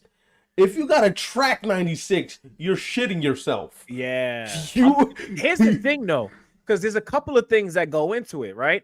First, your timing got to be right. And what I mean by timing is not the bat. Forget the bat. Right. Your eyes need to be able to pick up that speed. That's 1. 2, once you're able to do that, you got to get around able to get your feet and your hands, yes, you got to get around on it to do something with it. Like this, there's a lot. No, you first of all, the hand-eye coordination it takes to get around on 96 is, I can't even begin to even fathom what that feels like, right? Like, that's why when I see somebody take 100 and shoot it the other way, I'm like, yo, how do you even see that? Yeah. I could barely look at like 95, and you want me to take 100 and shoot it the other way? Which is why I'm like, yo, if Judge could take Class A deep, if you can hit a home run off of that dude, the funk you're in can't be that bad, bro. You see, and sorry to cut you off, but I'm looking at runners on first and second, no outs for the Dodgers. This is why I said what I said a few minutes ago about the And Dodgers and the offense. And right, here's the reality. here we go. Shohei Ohtani's about to hit one to Japan right now. Oh my gosh. All right. I'm about to step away really quickly, not for long, maybe like 10 seconds. But before I do that, what is this? What is this, like the station ID? No, I'm here, bro. But I just want to say that because for me to really just sit here and like not use the restroom. No, step away. Yeah, man. Before I do that, friendly reminder: follow us on Instagram. Yes, at 27 Outs 3C. Subscribe Make sure to the channel. You're subscribing to the YouTube channel as well. We got a decent amount of you guys here right now, so shout out to you guys. Definitely. I speak for myself as well as Stefan. We really appreciate it, and Rick too. Rick is very important here too. Rick cannot go unnoticed, unnoticed, unannounced, however you want to put it. But yeah, shout out to all of you guys for rocking with us. It feels good knowing that people are watching the World Series, but not just that, watching the World Series with us. Yeah, and also in a 3-0 hole when you could easily be like, fuck this, I'm not even getting anywhere near in bed by now, right? Like shit. I mean, people gotta go to work tomorrow, so I'm not mad at you guys. I mean, any normal person would be in bed. Lord knows I want to be right now. I don't want you know what I'm saying? But yeah, man, get up and do what you gotta do. Quick funny story is you're gonna see this. Great for the Yankees, but the fact that Freddie Freeman was able to get down the line as quickly as he did, that ankle looks like nothing is wrong. I'll tell you that much. You'll see it. So wait. Pardon me if I do this. Steroids. Steroids. Yo, look at how fast. Oh, he's safe. Actually, he beat it out. I'm looking at the replay. Have you seen they're going to play? They're going to the replay now. He looked like he beat it. That's why the pitcher's staying on the pitcher's staying on the field. Yo, how are you getting down the first base line like that when you have a so-called ankle injury? Steroids. He beat it. That is crazy, man. Yo, I want to give Freddie Freeman all the credit in the world, despite what happens tonight, because here's the thing. Unbelievable, man. Freddie. Now we can't question his toughness, though. We can't say Freddie Freeman's not tough. That's you. You know what it is too? It's adrenaline, dog. You're in the World Series. You're trying to make the team. Oh my god. You know what I find interesting though? What a stretch by Rizzo just to make this even close. I think a second World Series for Freeman. He beat and I don't want to say where I would rank him on this list. Freddie to me is a Hall of Famer. Yeah, but I think he's in the conversation for one of the greatest first basemen of all time. At least in this generation, He's got one with the Braves. He might get a second now with the Dodgers. He's got an MVP. He got a shit ton of he's the real deal. He got a shit ton of batting titles too. When he was in Atlanta, I think he won one with the Dodgers too. Mm-hmm. Freddie's that guy, bro. Freddie been good for a long time. Oh, this is perfect. They go on a break. All right, I'll be right back. They're going to break. What, they making a pitcher change? I believe so. Yeah. All right, cool. Yeah. So as Ivan gets him, it goes to break.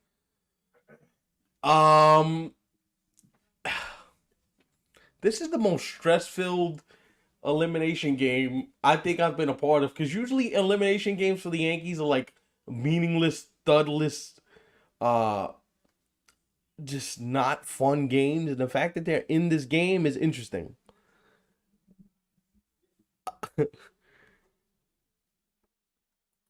Thanks for the comment, Daniela. Vin, thanks for the comments. Appreciate it. Listen, guys. It's a 5-4 game, middle of the 5th inning.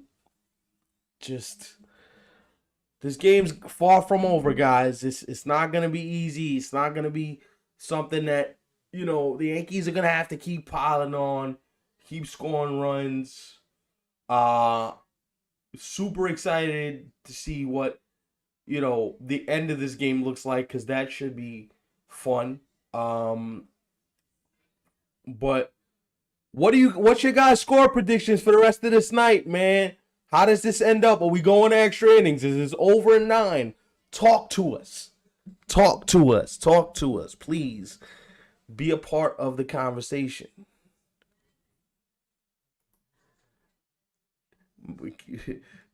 Listen, he looked good the other day. When he was there for old timers this past year, for old timers day, he looked good. I'd sign him up right now in a short relief role to get the last 3 outs. I'd sign him up real quick. Oh man, but it's gonna be a tough finish to this game, man. It won't be easy. I am pretty certain in the 9th inning we're gonna be white knuckling this thing all the way home. Yeah, but Freddie Freeman, we can't question his toughness anymore at this point. We can't question whether he's one of the most proficient hitters in the game, MVP caliber player. I would not be surprised if this helps propel, Freddie into the Hall of Fame conversation. We got some comments here. I'm back, y'all.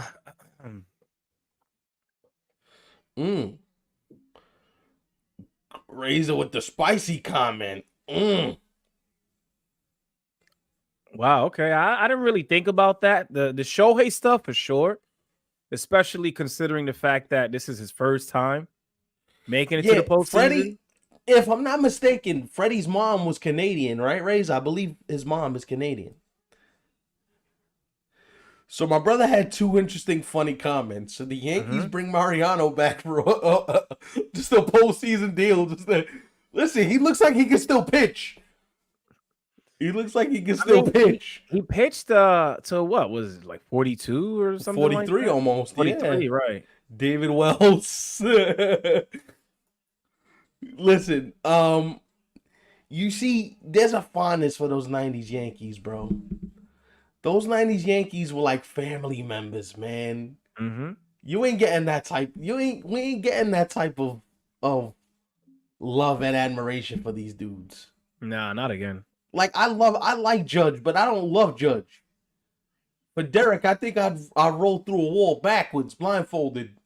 If they told me to. I want to say something right now because I'm obviously we're watching the game, so along with the game, you see some of the ads. I'm glad that we're doing this right now because I kind of feel like this is somewhat of an escape from, the real world and everything that's happening right now as we speak and what's bound to happen, over the next week or so. And you know what I mean, what I'm talking, what I mean by that. The election and all that stuff. So this is just perfect. Yeah, I think. See, but this is the beauty of sports, man. Getting away from a lot of this, just getting away from the outside noise. By the way, why do I feel like these last 3 innings we're gonna be white knuckling it all the way through? We're gonna be white knuckling it, guys. Listen, as a Yankee fan myself, I don't feel comfortable with this lead. Not at all. Is it a good feeling to know that we have the lead? Yes. But do I feel good about it overall? No. I gotta be honest, man. And I hate this stuff. And I don't know if you probably have some people in your circle that are like this, but you have people who are capable of saying the things that you would say, I would say. And then you have other people where you share that information with them and they're like, oh, why you got to go that route? Why you got to be negative? Why you got to be this? Why you got to be that? And it's like, yo, dude, get out of your fandom bubble and just get a whiff of some fresh air. Like, here's the reality. The reality is me and this guy went to school for journalism. One of our professors used to tell us, you know where I'm about to go. Shout out Yeah. to Professor Hickey. Professor Hickey used to tell us nobody cares about how you feel. Nobody cares about your feelings, how you feel, what you think, none of that. Report the facts. You see the facts. The facts is what it is. Mm-hmm. Right? And wow, big error by Tommy Edman. Yeah. The facts are what people care for. The facts, people don't care about your opinions, right? And what I've learned is that, yeah, we're doing some opinion stuff on the show, right? Like we give our opinions based on the things we see and things we feel and all that type of stuff. But I think media and sports media in general has become more opinionated than based in fact. Now, yes, absolutely. The reality of it is that Even mainstream media with like ESPN and all these right, other companies that right, cover sports, a lot of it is really like personality driven as which opposed to what it really it should be about. what it used to be about, which is the games and the players and being honest with your assessment. Right. But we don't live in a reality based world. We live in a narrative driven, storyline based, try to get the most clicks you can type of world. And the sad part is that it takes the strengths away from me and you, who like to find the facts, who like to be about facts. Right? Now, I'm gonna be honest with you. Do I think that some of that debate back and forth is good and healthy? Yeah. But it shouldn't get in the way of you speaking the reality, which is sports today is softer. Sports today is a lot less. We can't be honest with each other today, right? Like you can't tell Jazz Chisholm that he's been the worst player for the first two rounds for the Yankees because then you're killing Jazz's confidence. You can't go around telling Aaron Judge, you know what, you've been hot garbage this whole World Series because then you kill his confidence. Where I love the idea of going on the radio and saying, hey, big fella, you know what? You've been nothing short of hot garbage. And if you can't handle that, then New York ain't the city for you. We've gotten too soft as a society and as New Yorkers. We got too soft. And maybe this is why the Yankees aren't held to the same standard. Because we want the participation trophy rather than. This is good, man. This is great, by the way. First and second. He drew a walk. He did. See, Jazz wasn't doing that in the earlier rounds. Now, you know what I'm doing? Double steal. Double steal. Really? Giancarlo's up. He hits a double play. You're done. You're out of the inning. Double steal. Wow. See, if it were like a Jazz and maybe a Volpe on base, then bro, your dog, get in the World Series. Double steal. Because I have more confidence in Jazz making it to second than I do. If Judge gets thrown out at third, I'm fine. Get Judge Chisholm to second base.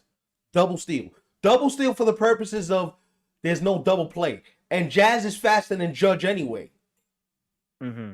So if G hits one in the gap, guess what? Chisholm's gonna score. Well, he's scoring on a single either way. I mean,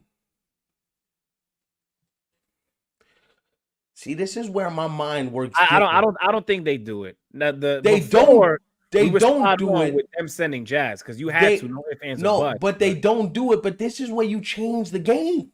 Mm-hmm. Make Will Smith have to throw you out. What if he throws it in the left field? Right. And now you got runner on third with no outs, and all Big G got to do is hit a sac fly. That's 2 runs. All because you were aggressive when they weren't expecting you to be aggressive. Mm-hmm. My point is, you're down 3-0.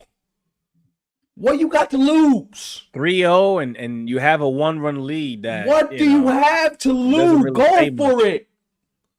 Steal the base. Mm-hmm. The one downside is, well, if Judd gets hurt, why you want him send him there? But like, that's a ball. But okay, the one that just took first strike. But like, I'm sorry. At this point, with the season on the line, bro, if I was the manager, I'd be calling all types of funky shit. Yeah. Double steals, uh, anything to get advantages. Because this is the first night your offense has shown up with any type of consistency. Mm-hmm.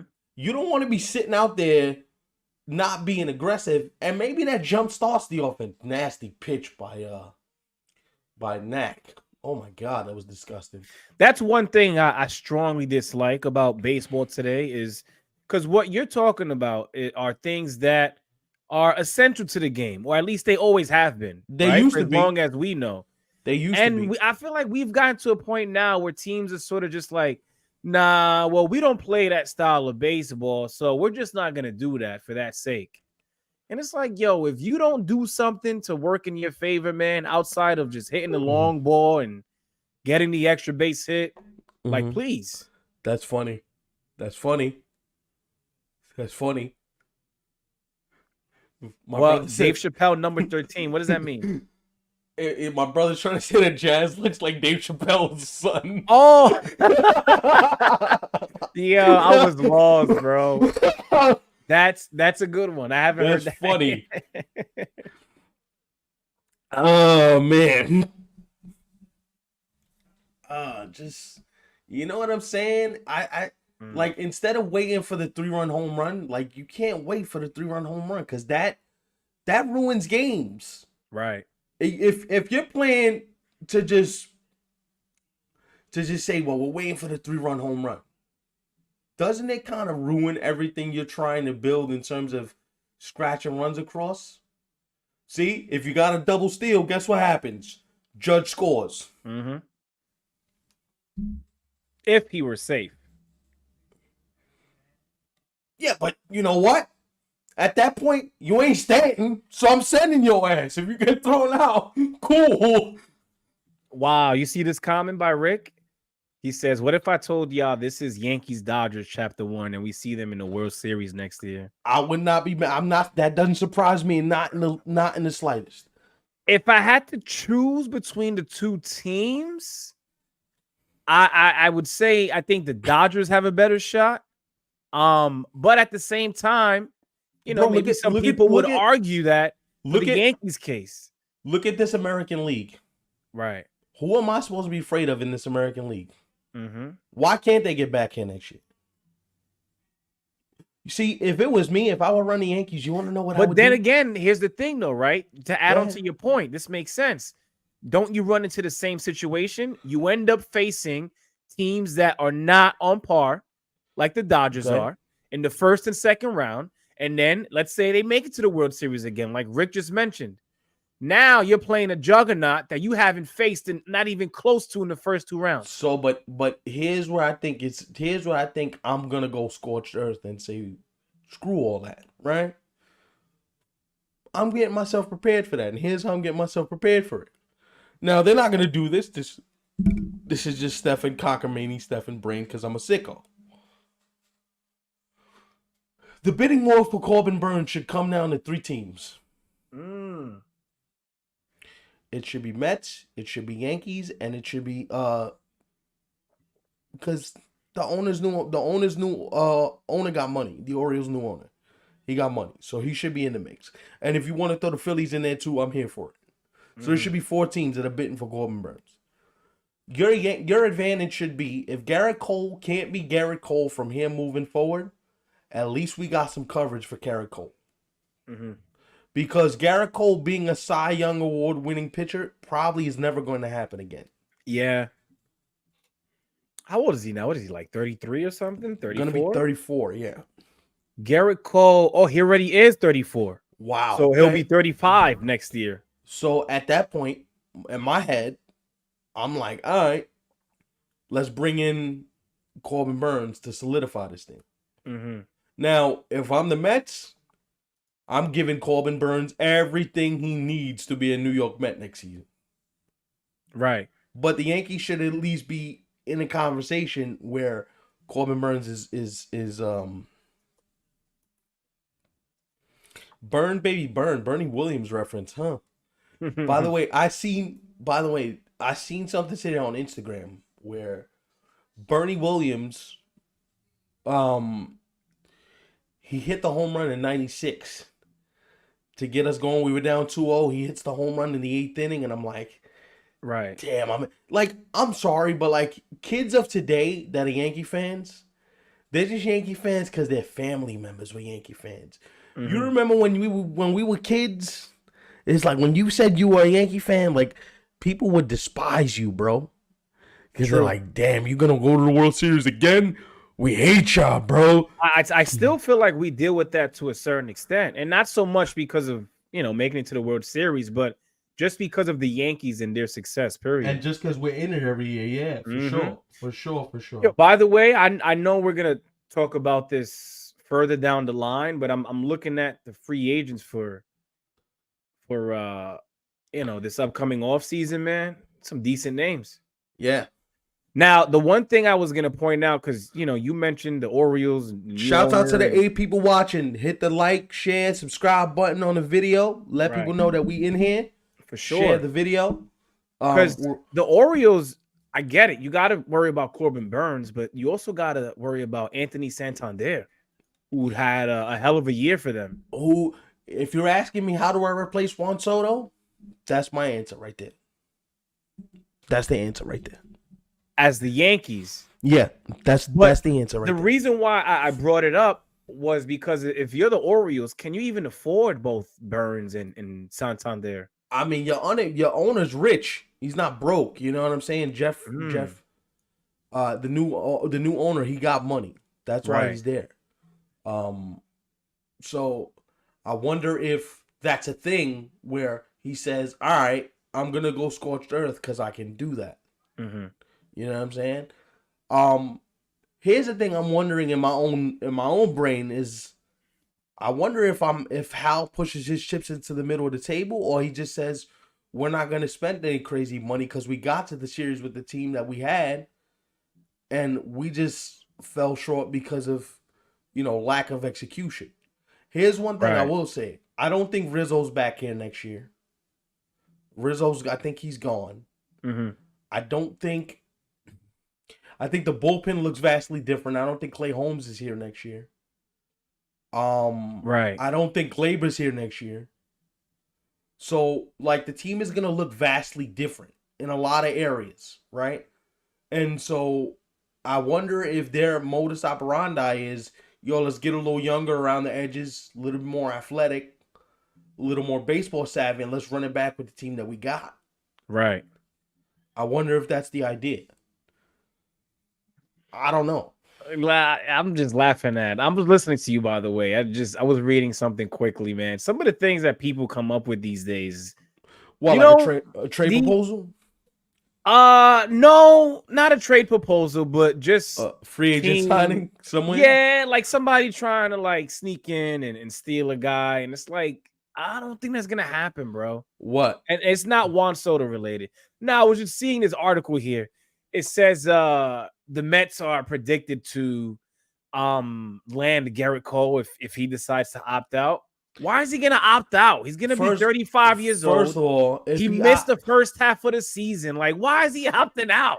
First of all, where is he getting more money from? Tell me. Right. Not only that, but the Yankees have a trigger that can guarantee him a 10th year to void his opt-out clause. Yeah. I don't want to get into it too much, but I just saw it and I had to shake my head. Like, who really wrote this? And honestly, too. But you got my click, so maybe that's what you wanted. Congrats. That's exactly what they want. Yeah. That's exactly why they did what they did. Here's the reality, though. Have we not learned anything from the Max Scherzer, Justin Verlander experiment? Why are you trying to sign older pitchers that are past their primes? Right. And I love Gerrit Cole, but that was a nasty slider by Clay Holmes. My goodness. Max Muncy looked like he was swinging in the... His cleats got stuck in the dirt. You saw that swing just now he took? Yeah. Oh my God, that's disgusting. Clay Holmes, where has this been? Where has this been, bro? Listen, man, By the way, if I you hope Clay haven't, Holmes does his if thing, and if you we haven't get some seen insurance. if you haven't seen the short on Kike Hernandez, go watch that short right now. Yes, we do have one out. We We just have one dropped the out on short. Kike Hernandez, Stanton, Steven Kwan, Juan Soto as well. We got a And guess few. what? There's a short on Corbin Burns dropping tomorrow morning. Okay. So go watch that Corbin Burns to the Mets as a possible short, as a possible idea. Corbin Burns to the Mets would be that's big time.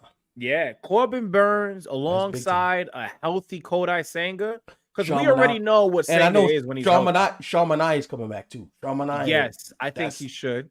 That's not bad. Yeah, he certainly earned himself, I think, a multi-year deal. Oh, for sure. Mm-hmm. For sure. Mm-hmm. Okay, I like that. Yo, Clay Holmes, he's the only player in baseball that gives me heartburn. Legitimate heartburn. Even if I don't eat anything with sauce, I get heartburn. You know, I feel like he has been better in these playoffs for sure. That's disgusting. Has he had his moments where people got pissed off and it kind of felt like the same old Clay Holmes? You seen that slider at 98 on his back foot? Yeah. That's disgusting. Yo, dog, what? First of all, we got a few of you guys in here right now. I want to ask you guys a question. How do you guys feel about this Yankee lead right now as we speak? You know, we're 5-4, top of the sixth, 2 outs. You know, are you feeling comfortable? Do you think it's enough? I don't think so. But how do you feel as a fan? Or if you're a Dodgers fan, you know, you're down, 1 run in the 6th inning. What do you think the Dodgers could do to come back and not only tie the game, but come back to win? Very easy. Freddie Freeman's gonna hit the plate at least 2 more times. Yeah, if the Yankees, if Freddie Freeman strikes yet again against the Yankees, I think we just might have to cut the watch along short. I think I'd be out, bro. Because games 1, 2, 3, 4, like, come on now.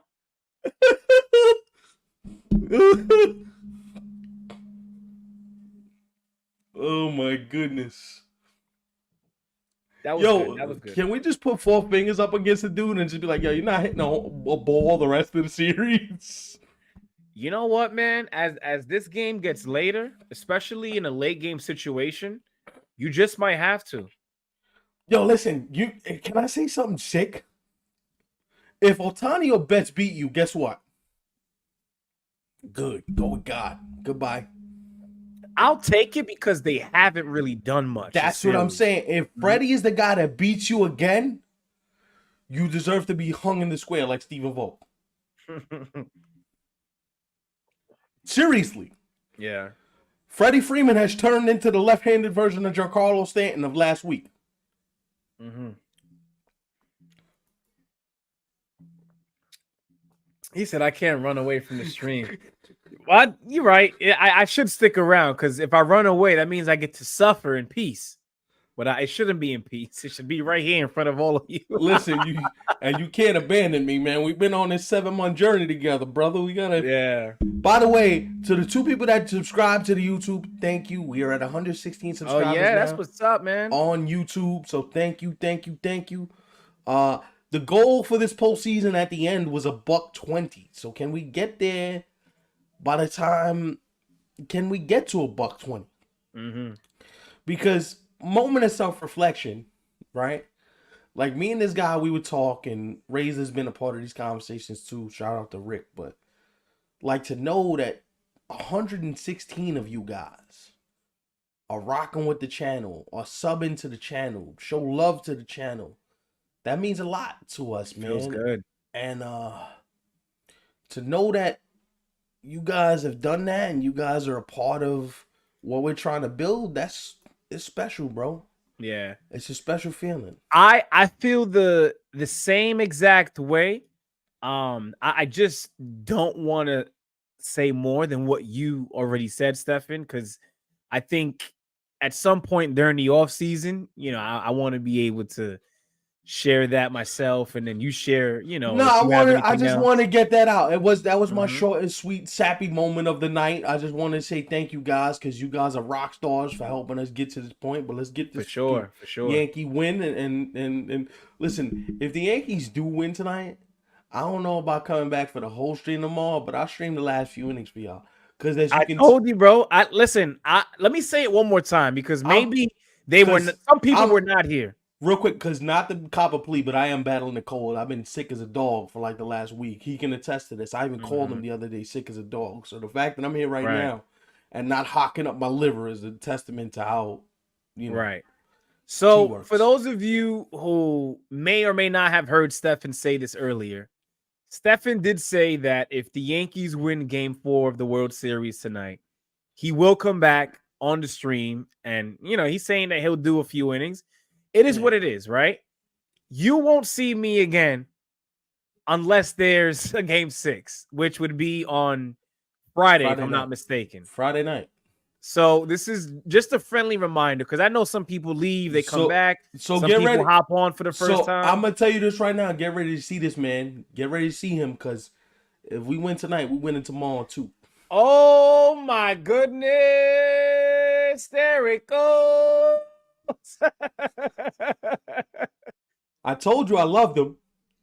I told you I loved him. Wow. See, When but I like that. I was just talking about insurance I runs, and, told and no here no we no, go. but I told you I loved him, right? Yeah. Have I been the Austin Truth, Austin Wells defender all season long? Yeah, since the regular season. I fucking love this kid, Mm-hmm. and if you don't love him, there's something wrong with you.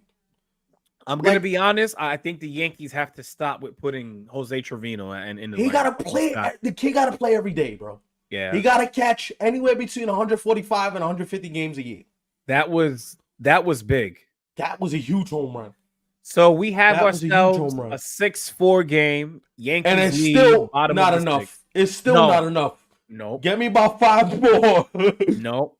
I'm gonna be honest. If this game would have to, as a Yankee fan, right? Because I don't know if we have Goodness, Dodgers fans watching. I If don't we think so. do, no disrespect, right? But If I you're want a to make Dodger that fan, clear, comment with some Dodger takes. We're not gonna shit on your Dodger takes. We here for it. right? But I don't I'm think not there's any feeling Dodger fans in here comfortable. though. Nah, not at all. We're what, 6-4 now, right? I'm not feeling comfortable until it's at least what, 8-4, I would say. eight Nah, four, you I feel better. you gotta get it to at least 9.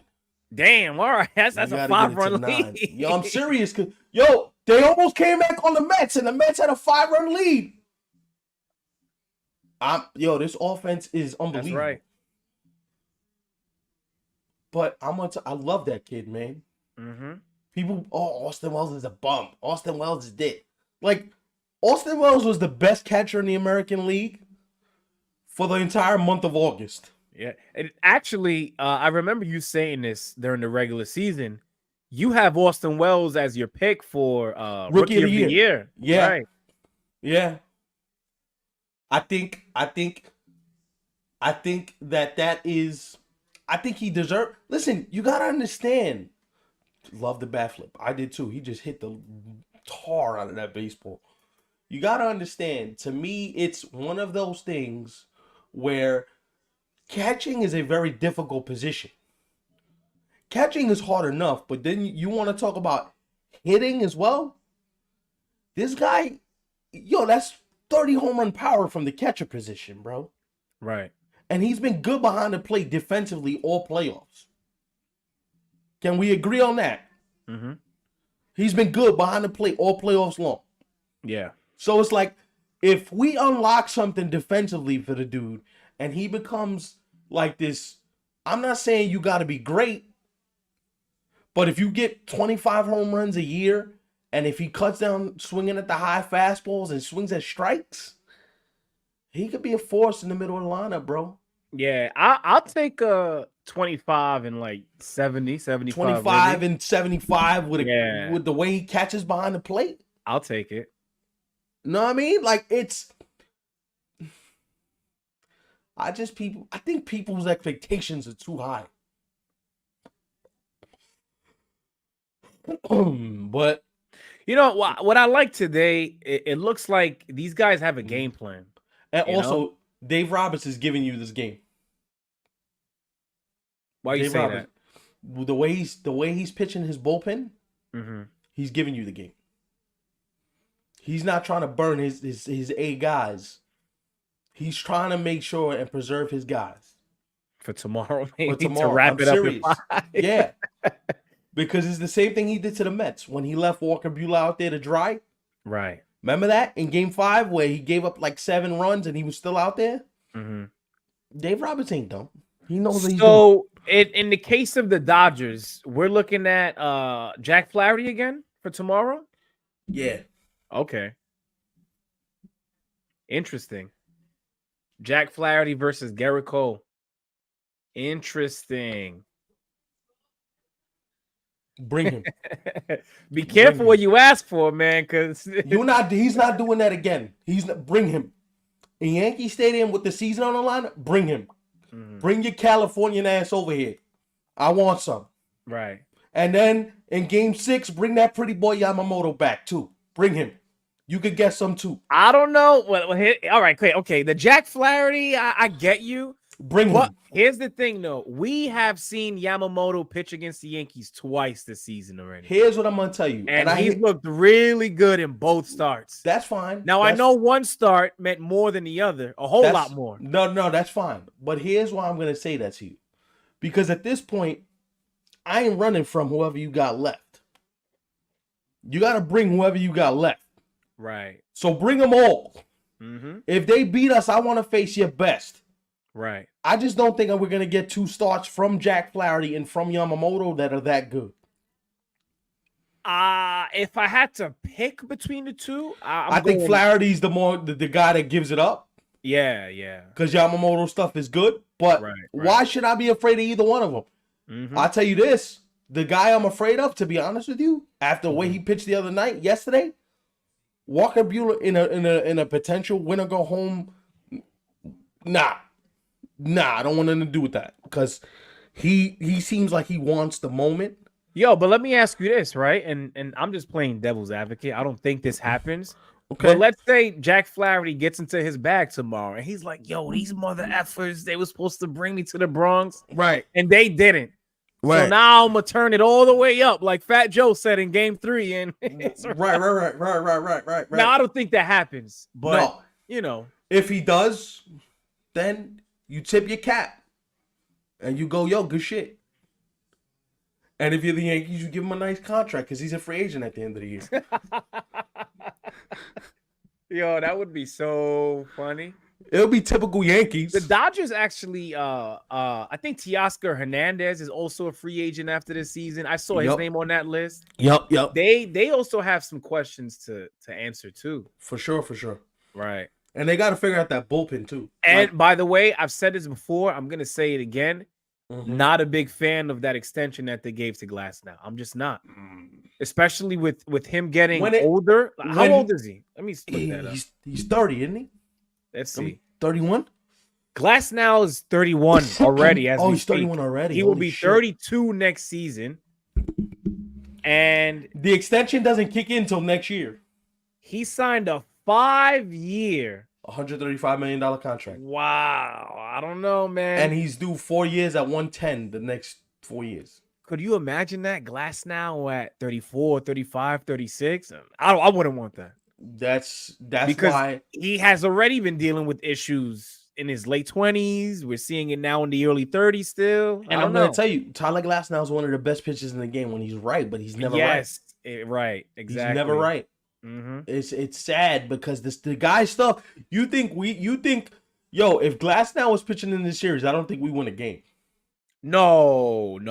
I think it'd be a wrap. Mm-hmm. I think they sweep us in 4 games. Mm-hmm. Because if I gotta deal with Glasnow, Flaherty, Yamamoto, because that means Walker Buehler probably would have pitched today instead. Yeah. And if he put on that performance in a Game 4, it's a wrap. Right. And the season might have been over as early as yesterday. Yeah. Mm-hmm. I mean, it still could potentially over today too. Let me Cause ask you this, because I've heard a lot of people say this. mhm. Uh, I think of it very differently for this reason, and I want to make this comparison. Um, the Celtics, for example, right? Them winning the championship last season. Mhm. For those of you who did watch, and for those of you who didn't, they luckily went up against teams who dealt with some injuries. They're going back to back and shit. Right. I hear a lot of people saying that. But the They reason why I mentioned that is because a lot of mhm. people have said that the Yankees in the postseason thus far, leading up to the World Series, have it was a cakewalk for them. But for me, it's a little different because the Guardians and the Nah, Royals, those last three Guardian games were not. There was nothing cakewalkish about yeah, those last three games in Cleveland. Let's like just if both these teams were missing, key players who could have helped them get over the hump, mhm. and the hump being defeating the Yankees to advance, then Mhm. I get it. But Mhm. even then, like for example, the Guardians, even if they have Shane Bieber, I still think the Yankees beat them. Probably, yeah. The It becomes a Royals, they little were bit more absolutely difficult. fine, and the Yankees ran right through them. They're a young team yet. I Right. tell you, the one team I don't want to face next year, Who? Detroit. Detroit. Well, that's if School's able to repeat, that kind of performance. That kid is, and if you know what, if you Detroit, you know what I might do. No funny. I know we just made the playoffs. Depending on how the season Don't go starts, there. Go ahead. Go ahead. I think I know where you're going, but I want to hear it first. depending on how the season starts, I might think about trading him. Oh my gosh, bro. Speaking of trading, I don't think they can do this, but it would be great if they could somehow reinvest that money that they gave to Javier Baez, Somewhere because else. that has to be one of the most terrible deals of all time. See, this is where I go back to shitting myself. Because look, this guy has not done nothing all World Series long, and I'm afraid he's about to do something right now. We chilling right now, bro. Ain't no need to worry. Oh, okay. You mentioned something happens. Oh, Okay. yeah. By the way, we're talking about Otani. So hopefully you Okay. guys are not only just watching this, but the game too at the same time. Okay. I'm not. He tells me not to worry. This guy had more home runs than anybody else in the National League. What we should worry about is the next two guys up. I'm being So honest. 4 fingers and hope and pray. I'm glad you brought that up. I was just gonna ask you.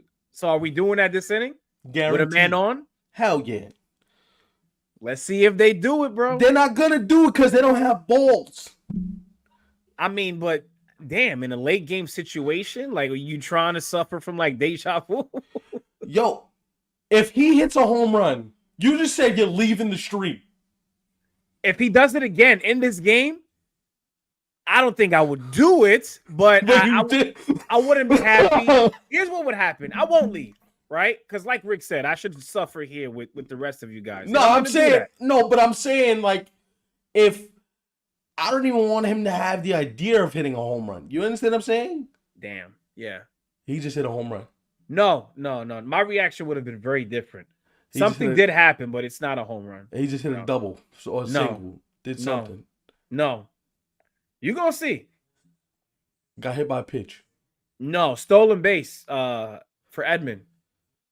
Oh, I thought you flipping out because Otani did something. Nah, ain't no flipping out, bro. My energy would have changed. Like everything about me would have went south. I'm good still. I'm gonna tell you this though. That helps them in a big way, especially with who they have up next behind Otani. See, but this is why I would remember what I was yelling about the double steal with Judge, and that's why you steal bases. Because now the double play is dead. Now we can't get out of the inning with a ground ball. Which means now I got to pitch to this.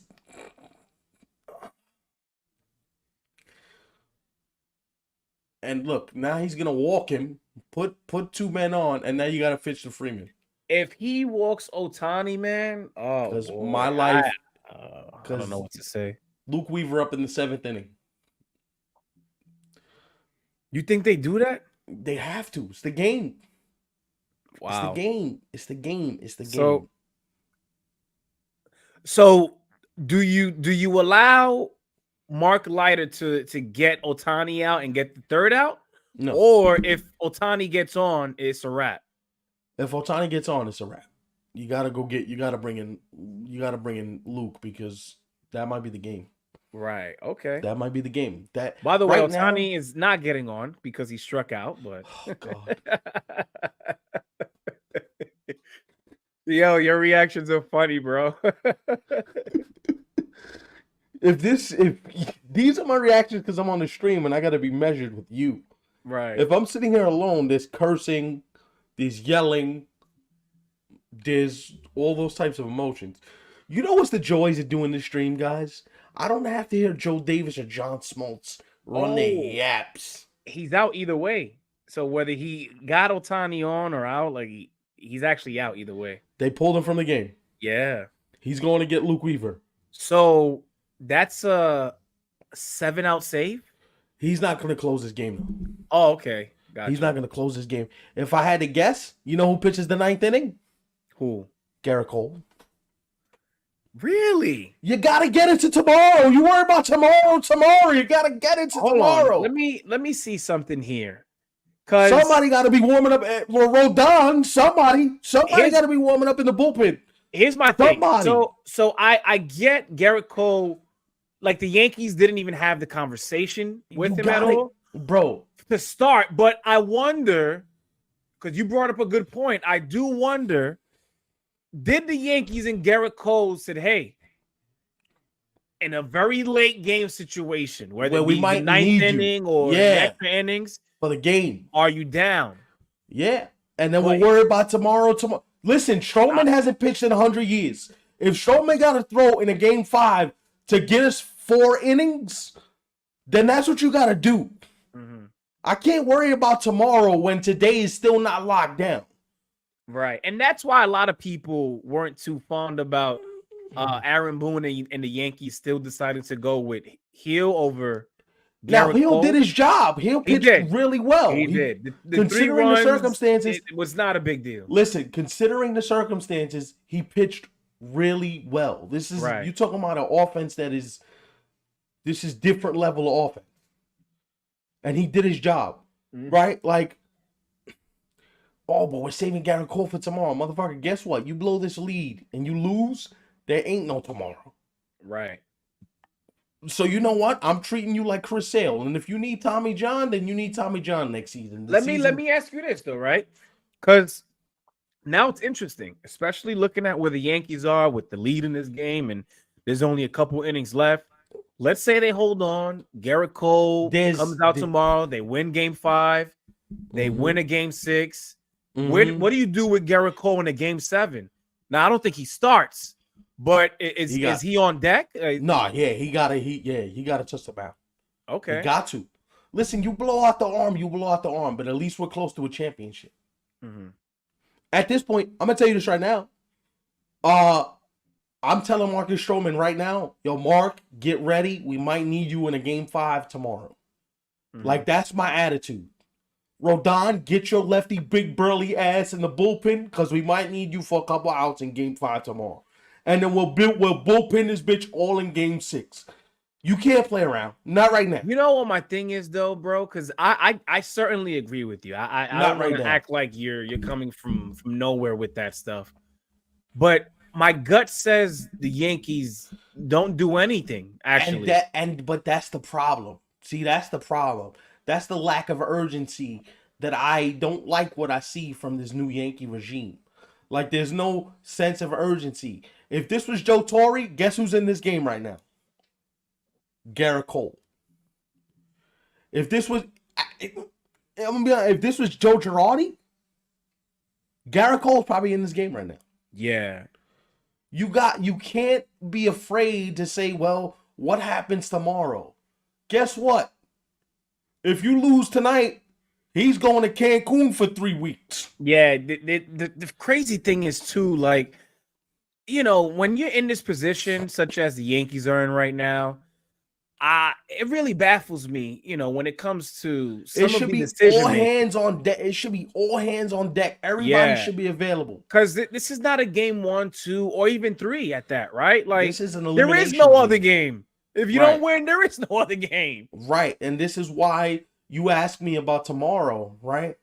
Like, even if Gerrit gets you into the 7th, if it's a tight game late, yo, big lefty, yo, right done. Get your big burly ass in here. But what about game 6? I don't care about that. We got to get to a game 6 first. Wow. Did he go? Ooh! He didn't, but he still gets him out with the high cheese. Luke Weaver. I'm going to name my son Luke. Yeah, Mookie Betts, you're going to see he swings at a pitch outside of the zone. That's up. And he gets him. But like, so can we talk about this as we get into the later innings of this game? Is anything I'm saying crazy? No. Like, if the game was, and I know we keep doing this, but if the game was 20 years ago, is this a crazy thought? No, it's actually normal. Like, aren't you trying to preserve your way to get to a game 7? Like, you got to get to a game 7. Yeah. So now it ain't goes that about cough again. see what I'm saying? See, this is why. Just if you want to hold off until like I said, I'm on Friday. We gonna try. Listen, yo, man. listen. Put yourself in. Treat yourself like Freddie Freeman, bro. The off days did him justice. Take some off days, bro. But guess what? They're good for the body. If we lose, we gonna have an off week. Yeah. Well, if they lose, there's gonna be post game coverage. No ifs, ands, or buts. No, but for sure. In terms of like long forum like this right now, nah, we're done for the year. No, we're done for the year. This is it. Listen, if there's a game 6, I'd like to do a watch along for a game 6. We have to talk about it and see how it looks, but Derek Jeter is, I believe Derek is 52, right? Google that for me, bro. Damn, 52? 52 already? No, he's 50 flat. 50 flat. Mm-hmm. Oh, so the one that's 52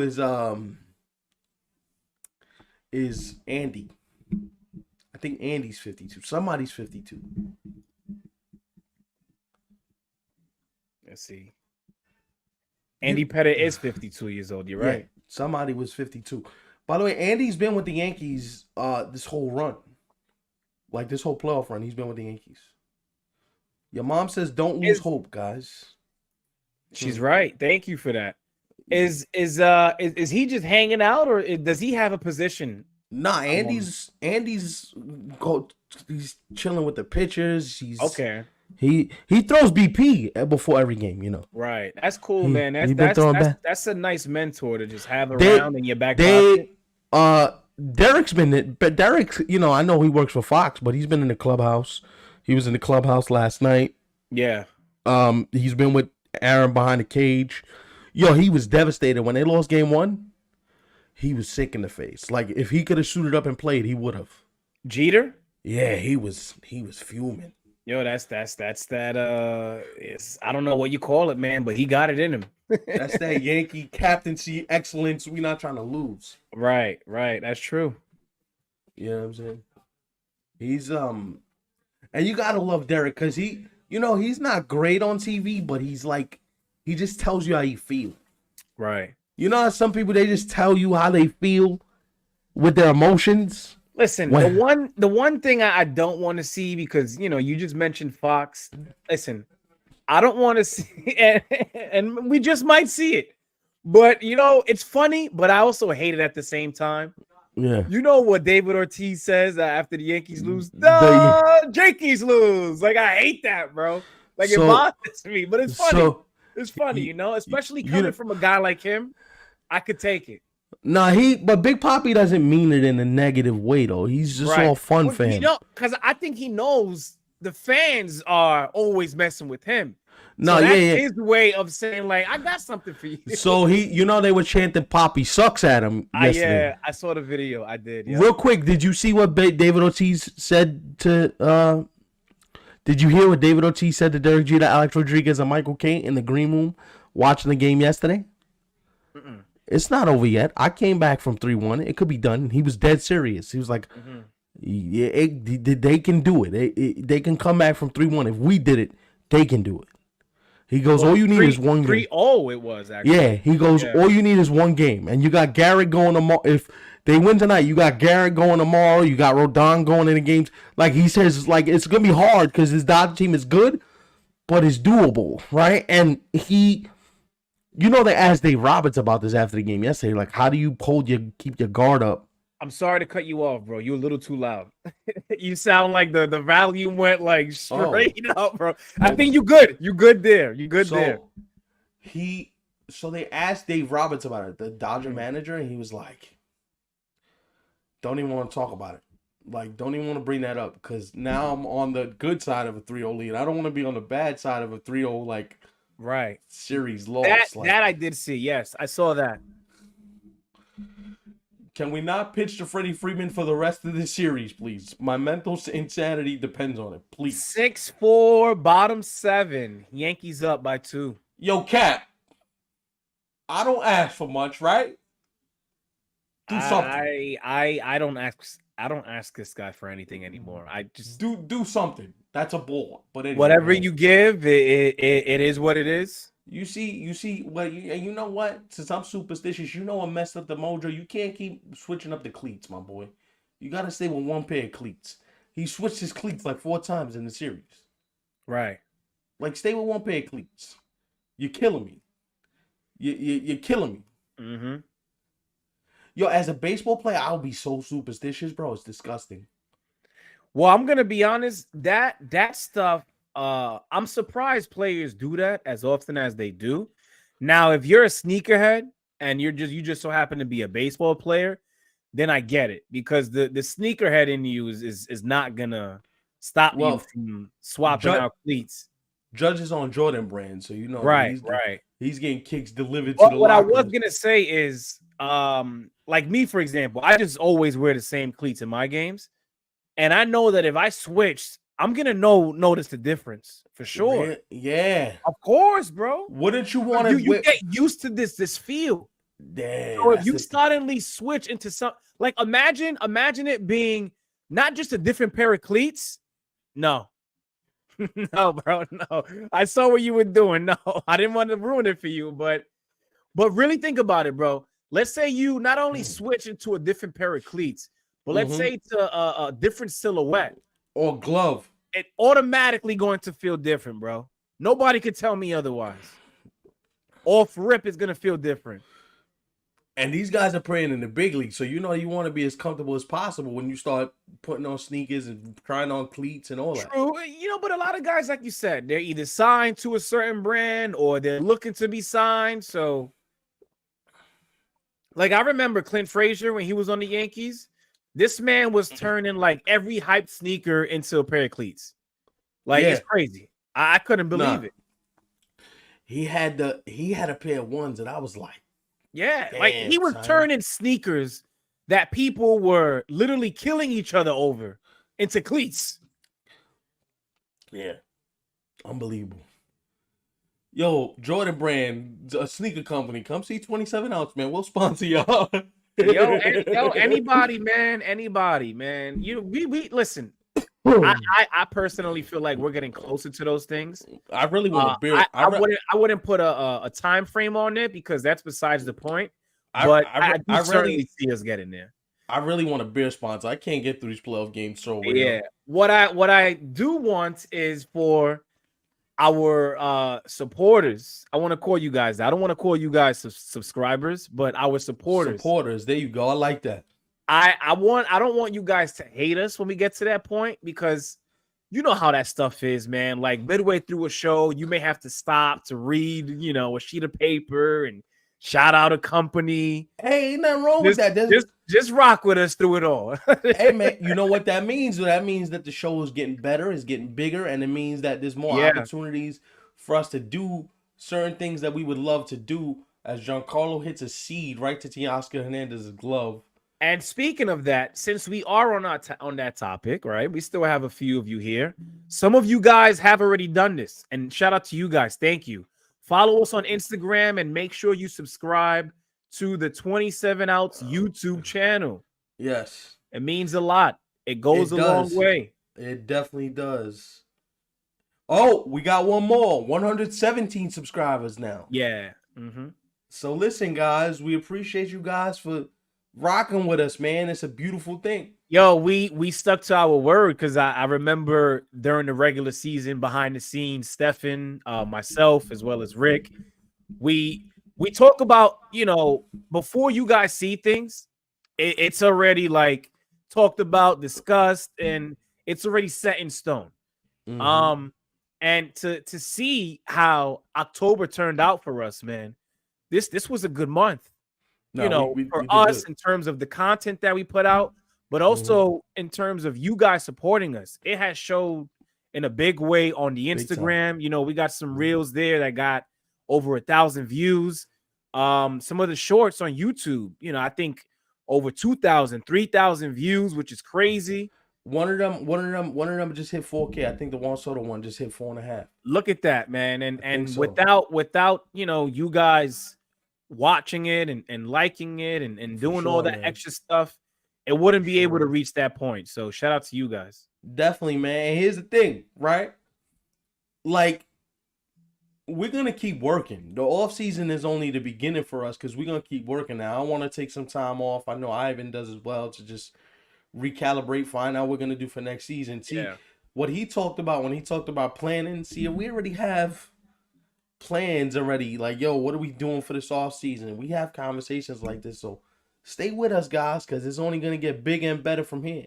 The one thing I would say though too, with the off-season stuff, I think it would be nice if some of you actually shot some topics our way. And that's not to say that we don't have some of our own. No, we because got Stefan and I have already talked about several. So it's Mhm. not like we don't have things just in the stash, locked and loaded, ready to go. But it would be interesting to see what you guys may want to hear, knowing that there is no more baseball to watch, but perhaps you just want to hear myself as well as Stefan talk about something in particular. That would be fun. for sure. Also, too, we're gonna do that breakdown of we're gonna have a breakdown video of like fundamental baseball, like, because me and him talk about this stuff all the time. We're gonna have a situational baseball breakdown this winter. There's one video that I'm not even gonna say nothing about. He knows where I'm going, but there's one video that if we do what we want to do with this video, we're gonna piss some people off in a good way though. What video is that? Rob Manfred. Oh, yeah, that's another one. I was actually thinking of something else. Not that you were trying to say that, but in my mind, I already had it. The one with the regarding the different streaming services and all that stuff. That one I'm excited to do, bro. That's part of This shit is getting out of hand. That's part of the Manfred thing, because Manfred's Right. the one that he the one that says, yo, let's go to these different streaming platforms and let's have you pay $9.99 when you going, you know what I mean? Mm-hmm. Cars. Yo, Rick, honestly, I know you're joking, but if you are, No, he's serious. He's serious, bro. To be honest, I might have to tag you in on some tag team partner stuff because I know the least about when it comes to cars, and it's crazy because I own one and I drive one every day, but I know absolutely like nothing. But Rick, I know you know it more than a thing or two when it comes to cars. I don't drive. I'm disabled. I know nothing about cars. All I know is that I get in the car and it drives me places. Yeah, you know what though, man? There are some people who, like, when it comes to cars, they're like gurus. The ins, the outs. Like, you show them a piece of a car, they'll be like, "Oh yeah, that's holy shit." Freddie Freeman just got. Oh my god. There's a God. He didn't homer. Let me not speak too soon because they might bring him back up in that. There they go. Oh my God. Yo, I hate how elimination games. I hate how they make me feel, yo. I hate it too. Especially when you're in a position. You're the one that's on the elimination side. Yeah. Can't stand this shit. Yep. You know, I haven't told you this, Stefan, but you know, when I first saw the Yankee merch for the World Series come out, I was like, I gotta get this, I gotta get that. And I'm gonna be honest. I did cop one thing so far.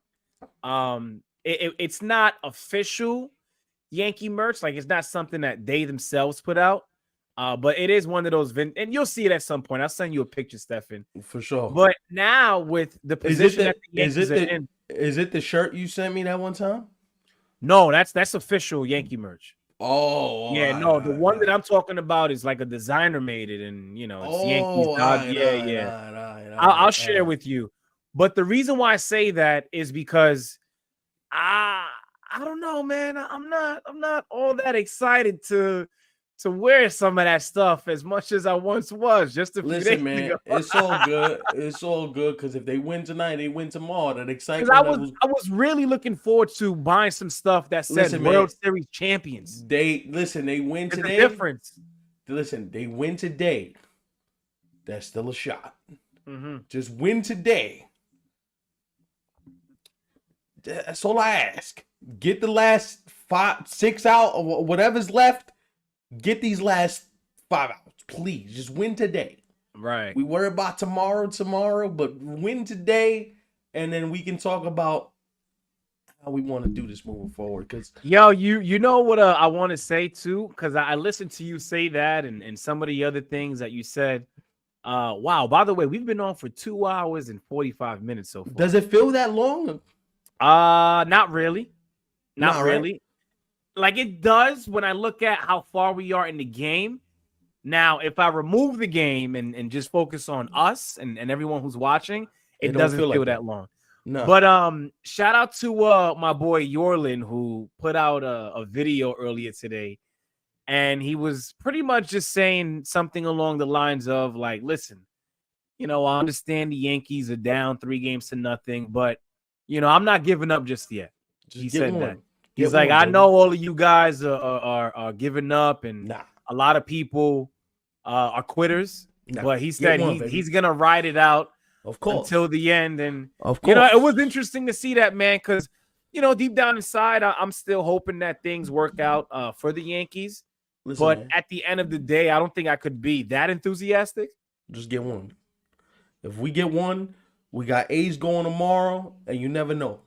Yo, I speaking of getting one, I remember in 2004, I think Kevin Millar, he was telling like reporters, he said, don't let us get one. If we get one, because then we got Garrett going tomorrow, we got Los going in Game 6, and then Game 7, anything can happen. We could be here. Listen, man, just don't let us get one, because then you got Ace going tomorrow, and if Ace goes tomorrow, you know Ace is gonna pitch well. Right. You know what's one thing? Because you don't think he's been waiting to. You don't think Gerrit Cole's been waiting for this moment to pitch a Yankee Stadium in a World Series game? You don't think he's gonna pitch his balls off, bro? Oh, of course. He's gonna pitch his balls off, bro. He's gonna be. Listen, if we score early, he's gonna go out there and dominate. You know what's crazy, bro? How many players get to say not only did they play for their favorite team, but they were able to pitch in a World Series game or just play in a World Series game for their favorite team. It's a dream. That shit is crazy, bro. You know, wow, got him. He got him. He's out of here. You know what's one thing I haven't asked you about yet, and I've seen a lot of people say this. I actually feel this way too. So you know, every year the World Series logo looks different, right? It's trash. But this year they decided to slap the name of a bank underneath the look of that World Series logo. I'm not a big fan of that. Like, how far are we going to go with the ads and the sponsorships? It's tacky, like, bro. It's enough that I'm watching the game and I see nothing but that bank. I don't want to say the name because they're not supporting us. Nah, they not. We don't. Yeah, we ain't getting the bag. So fuck you. I'm saying that because isn't it enough that you see it behind home plate from the first pitch until the last? Smacking you in the face. Why does it have to be a part of the logo too? Smacking you in the face the whole time. Smacking you in the face. I'm not a big fan of that. Listen, man, the best World Series logos were the ones 2000's logo was sick. Yeah, some of those old 98 school logos look really good. 98's logo was bananas. Yeah.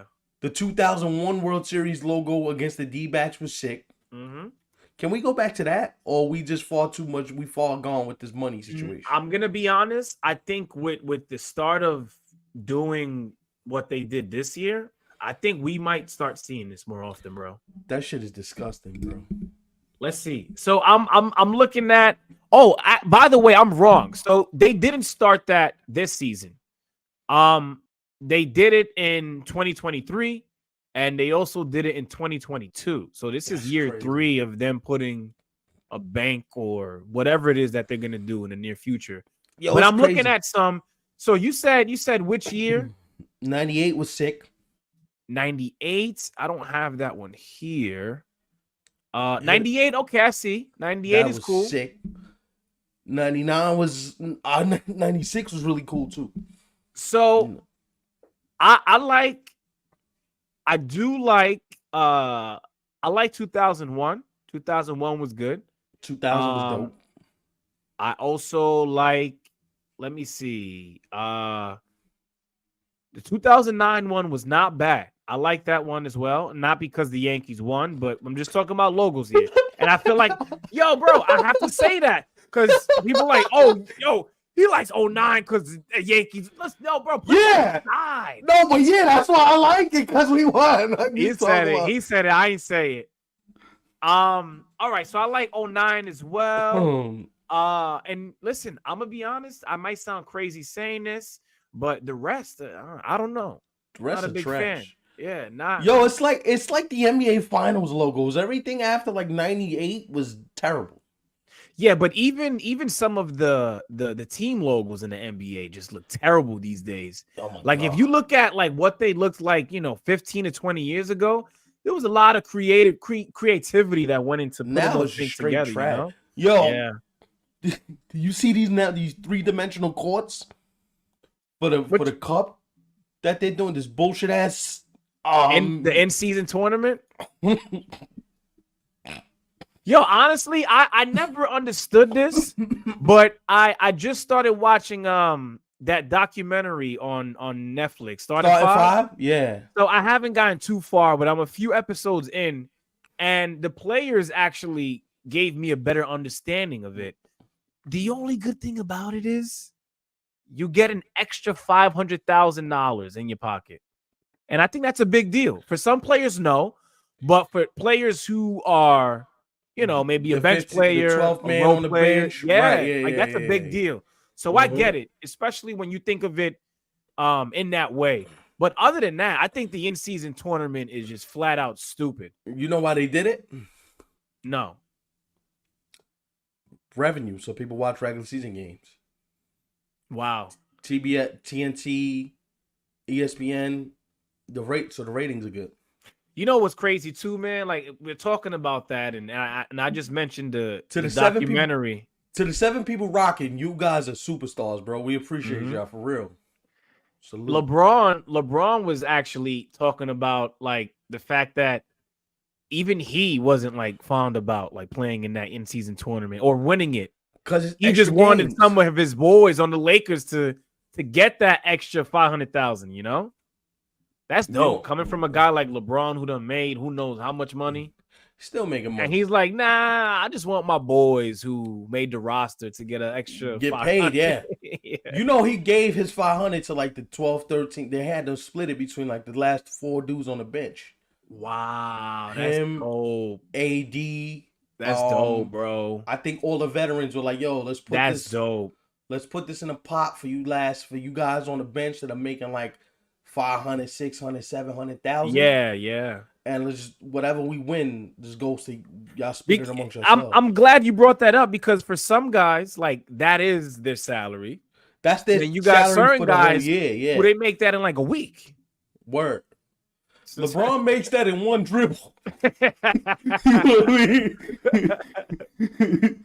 In one dribble, your man is making bread.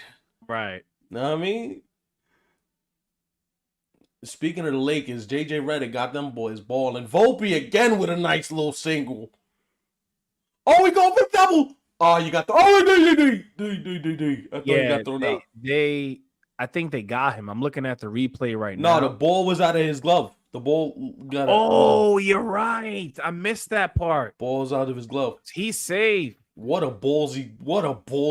What? See, this I like. If they're able to get Volpe in, make the score 7-4, now we're talking. Nah, you need more insurance runs right now because. Well, I ain't trying to be greedy. I'm just going with what we have in front of us. Listen, you asking for I'm trying to be greedy. The stars, the moon, and all the planets. I'm trying to be greedy because I got PTSD. Right. Freddie Freeman's grand slam gave me PTSD. It's not my fault. Yeah. What do you want me to do? Respectfully. Yo, not for nothing. How nervous you think Yankee Stadium is right now? The anxiety, the stress. Yeah, for sure. I think the nerves on 1,000 right now? Through the roof. I mean, even me not being in the building, like I feel that way, you know? Yo, you know tickets for tomorrow went down to like 600. Yeah, because a lot of people probably backed out by like game 2.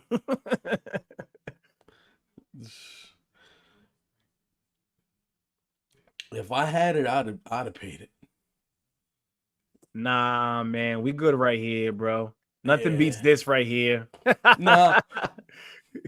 But listen, for as much as I love being in the building, these cold nights are different. This for a different beast, bro. Yep. The playoff game we went to, niggas was freezing, bro. Sure. Well, the first game that we went to, which was in the division series, that wasn't bad. But when we went to game 1 of the championship series, woo! Like before the game even started, like you already got like a whiff of the breeze and the wind chill. It was like, damn, it feels like this at what, 6? And we gonna be here till 11? Yo, I'm serious, bro. I mean, that's what went through my mind. That went through my mind. I was like, yo, that's crazy. Yo, he looked up at me like right before first pitch. He goes, yo, hell no. I can't do this, You saw bro. me, I threw the hoodie on. I closed the jacket. I was playing no games. No games. You know what's crazy? You know, I was watching the game yesterday, and I don't know if you spotted this, but could you believe that there were kids? Like, they weren't even teenagers yet. I could tell. Kids wearing jerseys with long sleeve shirts underneath, and that was it. You crazy. Not me. Even if somebody paid me, I don't think I could do that. I'm going in there with a jacket, a hoodie, some comfortable sweats. Yeah. Nice and toasty. Yeah. You bugging. Uh-huh. Leave and that a thick material at that, because you can't just pull up with any hoodie. Nah, we leaving the jersey right in the closet. And I might wear hand warmers and a goddamn... You crazy, bro? That cold is different out there, kid. No, it's no joke, bro. This past Sunday, actually, 2 days ago, it was cold when I was playing those 2 games, bro. Because we start at 9 a.m. and you know it's at its coldest in the morning, top of the morning type of cold. Yeah, bro. So I'm out the crib by like what 8:20, 8:30, 8:15. Yeah. Dude, I felt it, man. But listen, we gotta play. That draft hit his soul. He was like, "Word." Yeah, and I was in left field, man. I was hoping that the sun just stood there shining.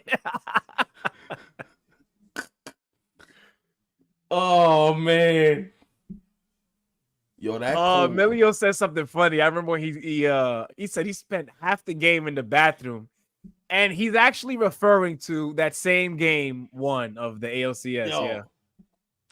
That cold in Yankee Stadium is disrespectful, especially the higher up you get. That no, but you see what, Emilio? In a way, I kind of do blame you, because you pulled up the same way that you did when we went to that previous playoff game in the ALDS. I think that's where you went wrong, bro. That extra layer would have helped you out for sure. Word. Razor said he's considering paying it. World Series tickets? Listen, bro. If You you go there, I am living through you. Oh, look at what they did. Double steal. About 4 innings too late, but how about that? I mean, in a way, it could still work out for them because it's second and third with 1 out, so it's But I'm possible. saying you do that early in the game, though. We talking about a different game. You know what I mean? Mm-hmm. Now, Verdugo, all you got to do is get the bat on the ball, my boy. That's it. That's it. That's all you got to do. Yo, I'm going to tell you, I really like World Series games. I think I'd be too stressed out to enjoy it, bro. I don't think I could enjoy it, bro. Right. Especially if it's an elimination game, it's when to go home. If they lose, I'm gonna want to go straight to Billy's and drink my face off, bro. What? Yo, Nah. speaking of Billy's, a couple of people who I know have actually been going there during this World Series. I dad wanted to pull up, but it's mad people, bro. Yeah, when you look at like some of the shots of the crowd's reaction, people, bro, they are in there deep. If I had to guess, it got to be anywhere between like 4,000 or 5,000 people just in there, just chilling. That's crazy. Yo, they got people on the top floor, people on the bottom floor, and it's open space. It's wheelchair accessible. You know, I was thinking about it. I'm like, oh, word. Nah, you know what? I wouldn't mind going there, but I would like to go there on a nice day. You know, on a day where, you know, maybe late spring during the summer. Yeah. Where, you know, just being outside is not a bad thing. Because no, Billy's is inside though. No, I know that, but you want to pull up there and you have to walk out of Billy's in 20 to 30 degree weather. That's what I'm saying. Nah, bro. I want to be able to go in, step out, and it's like 75, 80 degrees. All right, yeah. But now's the time you want to go to Billy's though, because the energy in there right now must be ridiculous, though. Yeah, bro. for sure. If we win tonight, that crowd, first they're gonna be drunken and you know what. Mm-hmm. But nah, yeah. Yo, Billy's, hit us with the sponsorship, God. We'll host a watch party in there. Know what I mean? They're gonna know who we are, bro. At some point, they'll know. Yo, Spike Lee look colder than a mother in that front row seat, dog. I don't know how he does it, man. At his age, I'd been like, nah, y'all can't get me out unless y'all paying me. But that's how you know Spike a real Yankee fan, though. Spike been missing the Knick games for these dudes. Yo, speaking of Spike Lee, I saw this post earlier today.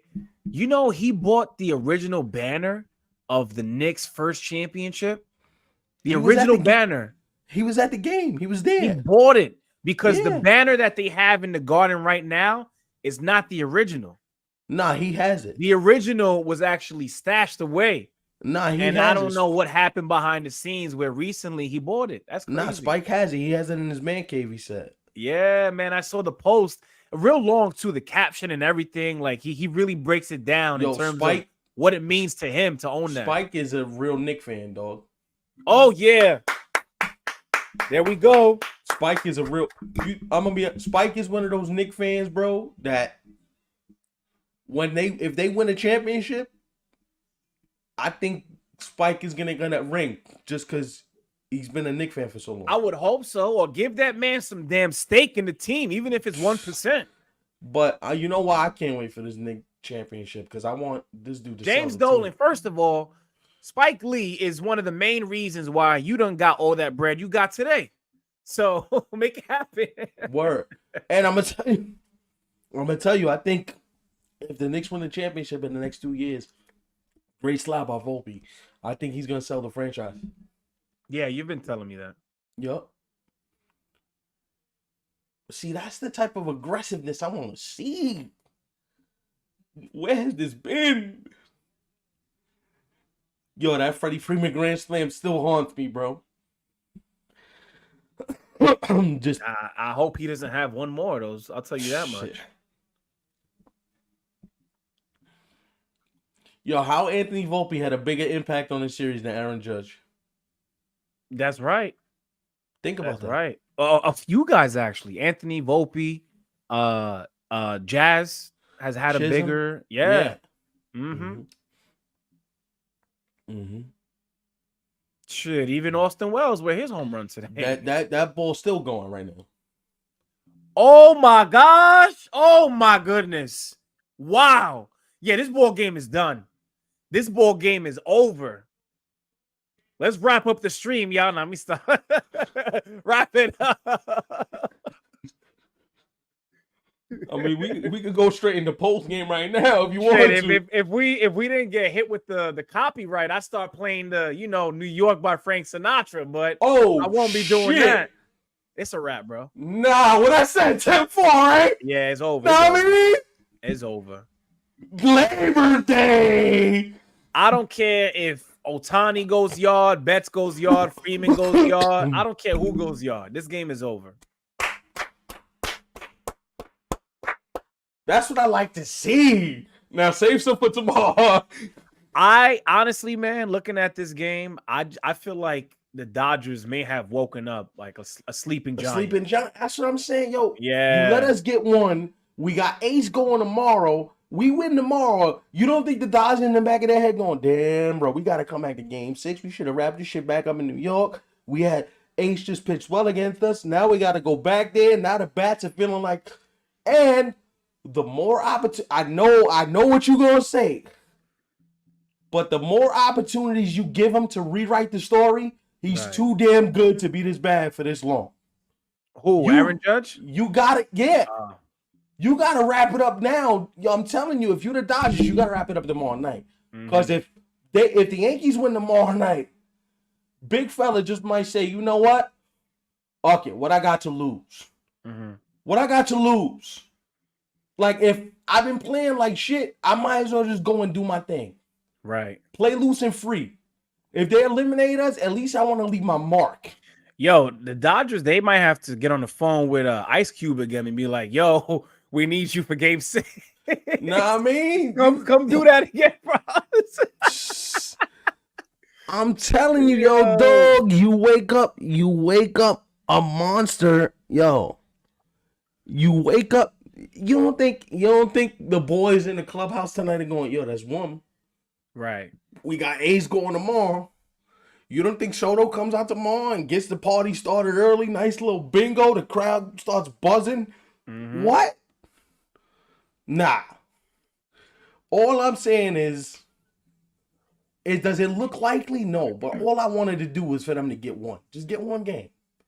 And you never know what might happen. And the more the Yankees see this Dodger bullpen, guess what? The more they're going to start hitting the Dodger bullpen. Right. And that's the beautiful thing about it. Yeah, I was reading a comment just now. Rick says they're gonna bring Kendrick out for game 6. That would be funny, yo. They can bring Kendrick out. It's all cool. That would be insane. That's cool. But you know what I would do as a troll job, right? What? If we win the series, you know what song I'm playing in the clubhouse? What? They Not Like Us, and I'm walking all over that Dodger carpet. Nigga, fuck you talking about? Well, yeah, that's oh wow. Yeah, this inning ain't over, bro. This is not over. Double by Juan Soto. I'm walking all over that Dodger carpet. Oh, y'all not like us? All right, watch this shit. We got a long way to go before that happens. All I'm saying is, you let us get one. You played around. You should have took care of business tonight. You let us get one. Now, you know what he's affectionately known. There's this guy. He makes like funny skits. He calls him the Dominican Rocket. You heard? You know who I'm talking about? Well, what's the guy's name? I forgot his name, but he's real like Italian Brooklyn dude. He goes the Dominican Rocket, Juan Soto. I think I know you're talking about. He has a brother. Yeah, he works with the twin brother. He works with the Scarlattes. He goes, I'm effing Union. I mean, I think I know who you're talking about. Yeah, nah, that dude is hysterical. Yo, look at them in the bleachers, bro. God damn. That's beer flying in the air, man. That's $20 beer they throwing in the air, too. Niggas is twisted right now. In this Yo, weather, yo, shout out to the people who can do that. imagine drinking beer in this nigga. I'll be in the bathroom every other inning. There's a reason why I didn't do it in game 1 of the ALCS, because I was like, nah, man, I'm Yo, trying to enjoy this game for what it is. yo, dog. Even my mom's watching this stream right now. Shouts out to mom. Hi, mom. How are you? Oh, man. He woke up. Let's go, Cap. He woke up. Let's go, Cap. What I told you, baby. Let's go, Cap. One swing. Yeah. Takes one. You may be asked out. You played around. He had good at bats all game. They better not hope that this swing right here is the one that gives him confidence. Nah, look at that. And that was a rocket, too.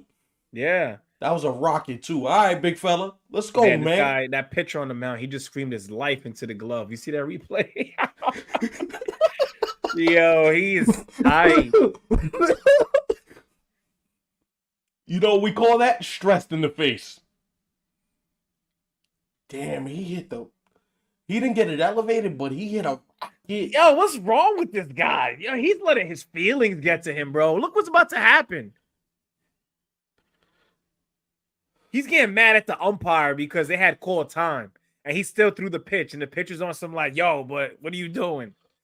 They called time. Stop. Slow down. Get out your feels, bro. Being a damn girl. You see it? These dodging niggas. Don't let us get to mom. Cause you let us get to mom. Game 6 might have to be one of them legacy games. You know, you feel what I'm talking about? If they win tomorrow, then you definitely you got me. You got me back in for sure. Listen, I'm just trying to listen. Kevin Not Millar, that I'm out of it because I'm still watching. But... Kevin Millar is my spirit animal. You understand? Mm-hmm. Kevin Millar gives me hope that this can be done. Kevin Millar said today on IT, don't let him get one because you got Gerrit going tomorrow, then you got the... he said it today? You got the lefty horse going on third. Nah. I got to see that. He was on Intentional Talk. He basically gave the Yankees like a motivational speech. I've been where you've been. Mm-hmm. I've been where you are right now. Yo, son. Yo, what if, and I know we have some time before this even happens, but what does this mean for the Dodgers if they just so happen to end up letting this go to game 7? What it means for them is, and this is the one thing that I've always said about the Dodgers are supremely talented.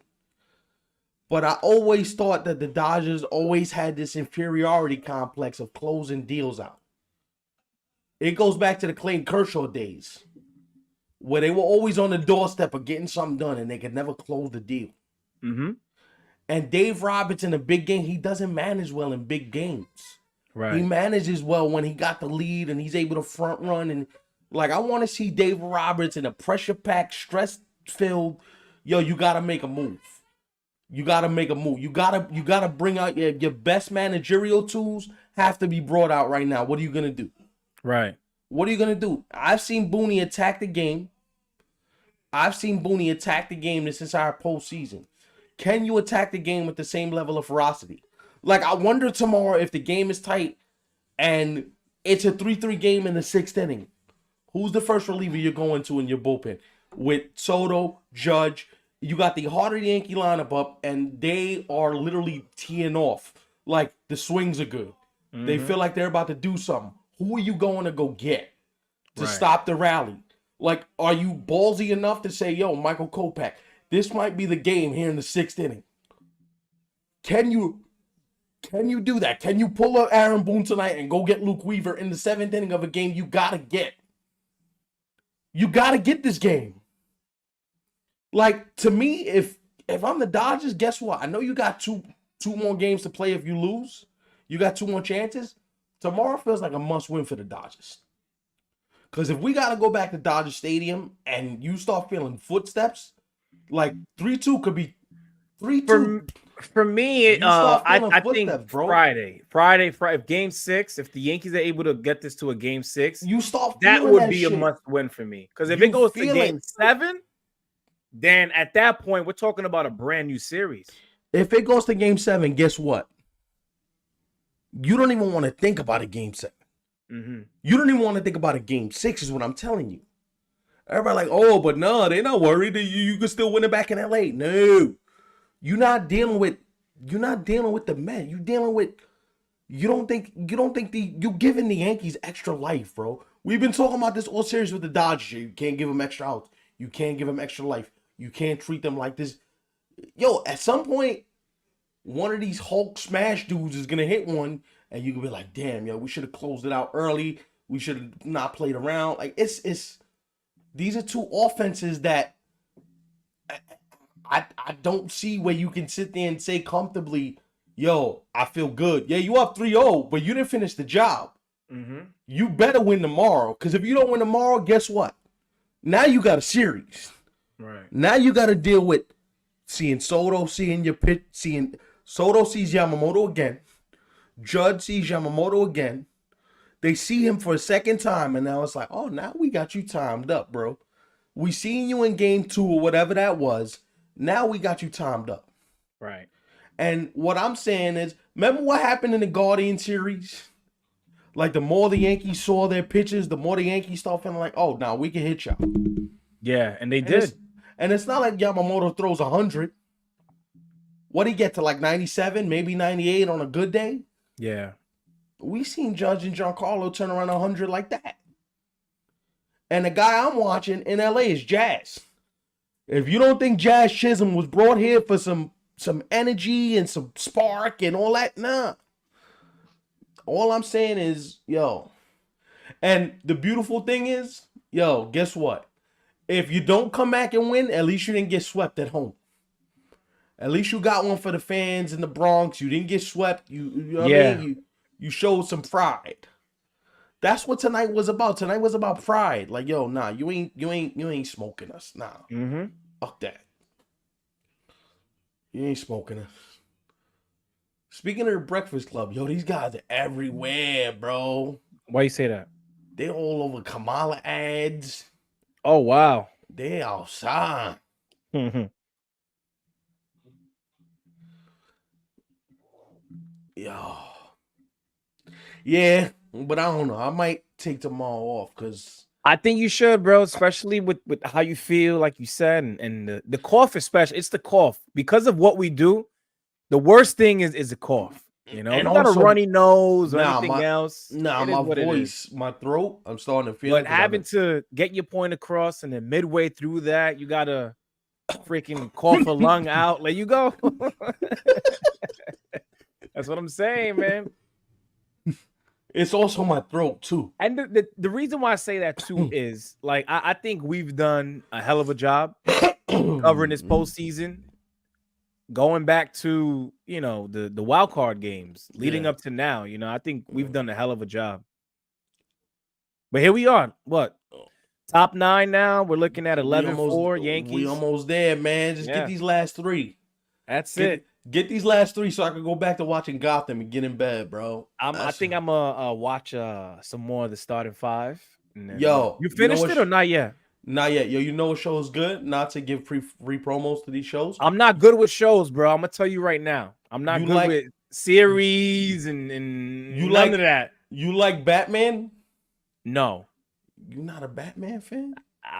Yo, if I sound crazy, my apologies in advance, but I'm not big into like superheroes. And I used to think like you, but then I got hooked on Batman one day. There's people who like any Marvel movie that comes out is like, yo, I'm like the first one in line to see that. I can't do all that. I've never been that way. Like, there's things that I've watched, and but I don't ever get excited for the trailers. Keep it a full stack. Keep it a full stack. I'm like that with hip hop though. Like, if one of my favorite artists is dropping, I'm up at midnight, right, hitting the fucking. What I do get excited for is the shit that we do. I'll tell you that much. No, yeah, of course. That's what I get excited for. Yo, guys, albums too, to a certain extent. You want to hear something something funny? Drops. You want to hear something funny? We were supposed to get on the stream. It said we agreed at like 7:45, right? But you had Lil Man. You was trying to get Lil Man down or whatever. Yeah. I was on the stream at like 7:20.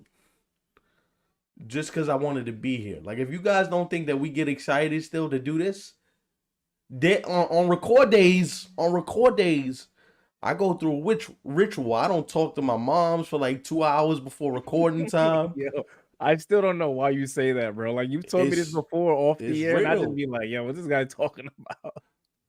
because You I would have treat thought it. like you were gearing up for like game 7 of a playoff series. I am because this is my chance to perform. So it's record days are like start days for me. I don't talk to nobody. Nobody talks to me. You want to talk to me? Wait till we turn the mic off. Right. Tim Mazer, please don't start Rick walking in says y'all. he's glad he watched this game. Let's go New York. For sure, man. I'm glad that the Yankees Showed didn't some make heart. themselves look like fools. Showed some heart. Come on, Ace. We believe in you, dog. Tim Mazers, don't start walking in yard, B. Please. We need these outs. I need to get out of here. Nah, anyway, I'm a huge Batman fan. Mm-hmm. So I finished that series. It's the limited series Penguin on Max. I finished it in like 2 days. Damn. How many episodes? It was a mini series. It's only like 6 episodes. Oh, okay, gotcha. Yeah, it's a mini series. It was cool. I was binge watching Martin. Whole bunch of Martin. Yeah, I love Martin. You know, for some reason, I'm more like there's certain movies I could watch, Mhm. but my preference, I'm more into like documentaries.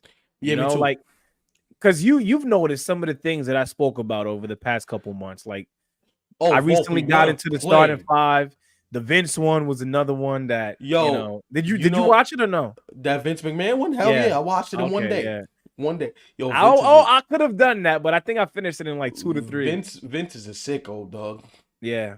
He's a sicko. That starting five shit looks fun. The new season about to drop. Oh yeah. Starting five. Jason Tatum's on The it. reason, you know what I like it, man? Like it's more than basketball. Like they're showing like these dudes behind the scenes with Like their life. families. Yeah, Like B. Tatum with his son Deuce, LeBron with his family, and the 3 kids. Like And it's good. before we leave, I know this ain't a basketball show. I mean, it's not a basketball show, but shout out to nepotism for the win, yo. Like, I want to see more nepotism in the world. I don't care that Bronny's not good enough to be in the league. He's there because of his dad. So what? At least LeBron has the strength and the wherewithal to say my son's gonna be in the league regardless what happens. Right. That's a beautiful thing, dog. So shout out to nepotism for the win. All right. So we got 2 outs. Top of the 9th. We're almost done. We're going to say this one last time. We've said it a few times, but we are getting close to wrapping up here. All right, real quick. Real quick, before you do that, I just have one question for you. Mm-hmm.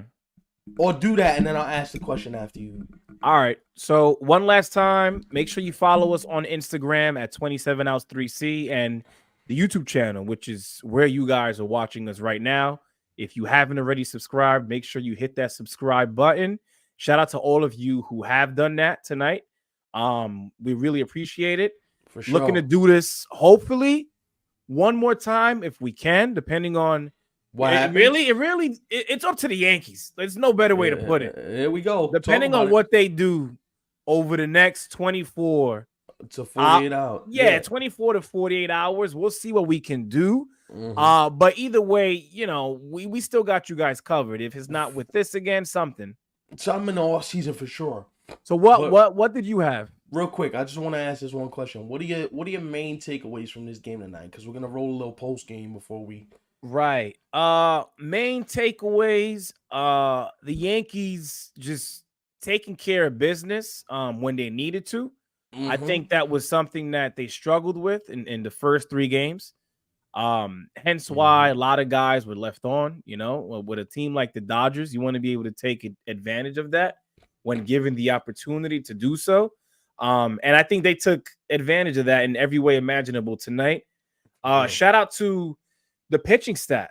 I thought this was going to be a part 2 of game 3 all over again, especially with Freddie Freeman being the person who goes yard again. So yeah, the game is over now. But yeah, man, they did the job. I don't want to say too much because the same way we can sit here and say that the job is not finished for the Dodgers, It is nowhere near being finished for the Yankees if they But are it's going to do something about but it. it's a nice start. It's a nice Yeah. little start. That's nice. They played a clean game tonight for the first time in the series. They played clean, and I think that was my biggest takeaway. Yeah, the offense showed up, but they played aggressive. They played clean. Right. They took the extra base. That's what you want to do when you want to put pressure on the team. Mm-hmm. And Anthony Volpe had the swing of the night. Perhaps And the swing that I don't go ahead. the swing that changes momentum, at least for now. For sure. One thing I want to say too is because some people probably are, if you're not a Yankee fan, right, you might be looking at us and saying, like, oh, you really think the Yankees are going to score 11 runs in the next game? That's not the point. No. The point is the offense, 1 through 9, got it going. We weren't able to say that for the first 3 games of the series. And 11 runs may just be a byproduct of them officially realizing, like, yo, we can hit these dudes. Right. It may not be 11, but it may be 7. It may be 8. It may be 6. It may be them feeling like, now we in the building. The one thing I do want to say is this moving forward. The Dodgers have been able to strike first a lot in this series. We got to strike first tomorrow. The Yankees have to find a way. Yep. And I'm not saying you have to do it in every game moving forward, but it'd be nice. It would be nice if you were able to be the one who has the lead, forcing the Dodgers to play catch up as opposed to you being the team that has to play catch up, you know? Also forces the Dodgers to get into the bullpen earlier. True. Which has been my main rallying cry. But anyway, this was fun, guys. This was fun, man. You know, we are 3 hours and 25 minutes in. Seems just about right for a baseball game.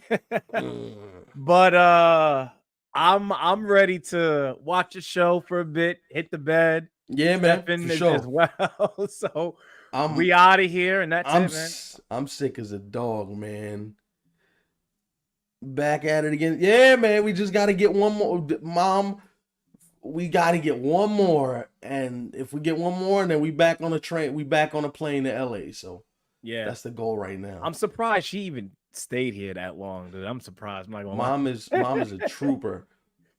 She be tired at this time. Knowing her. My mom actually hit me via text message and was like, I was watching the stream with your brother.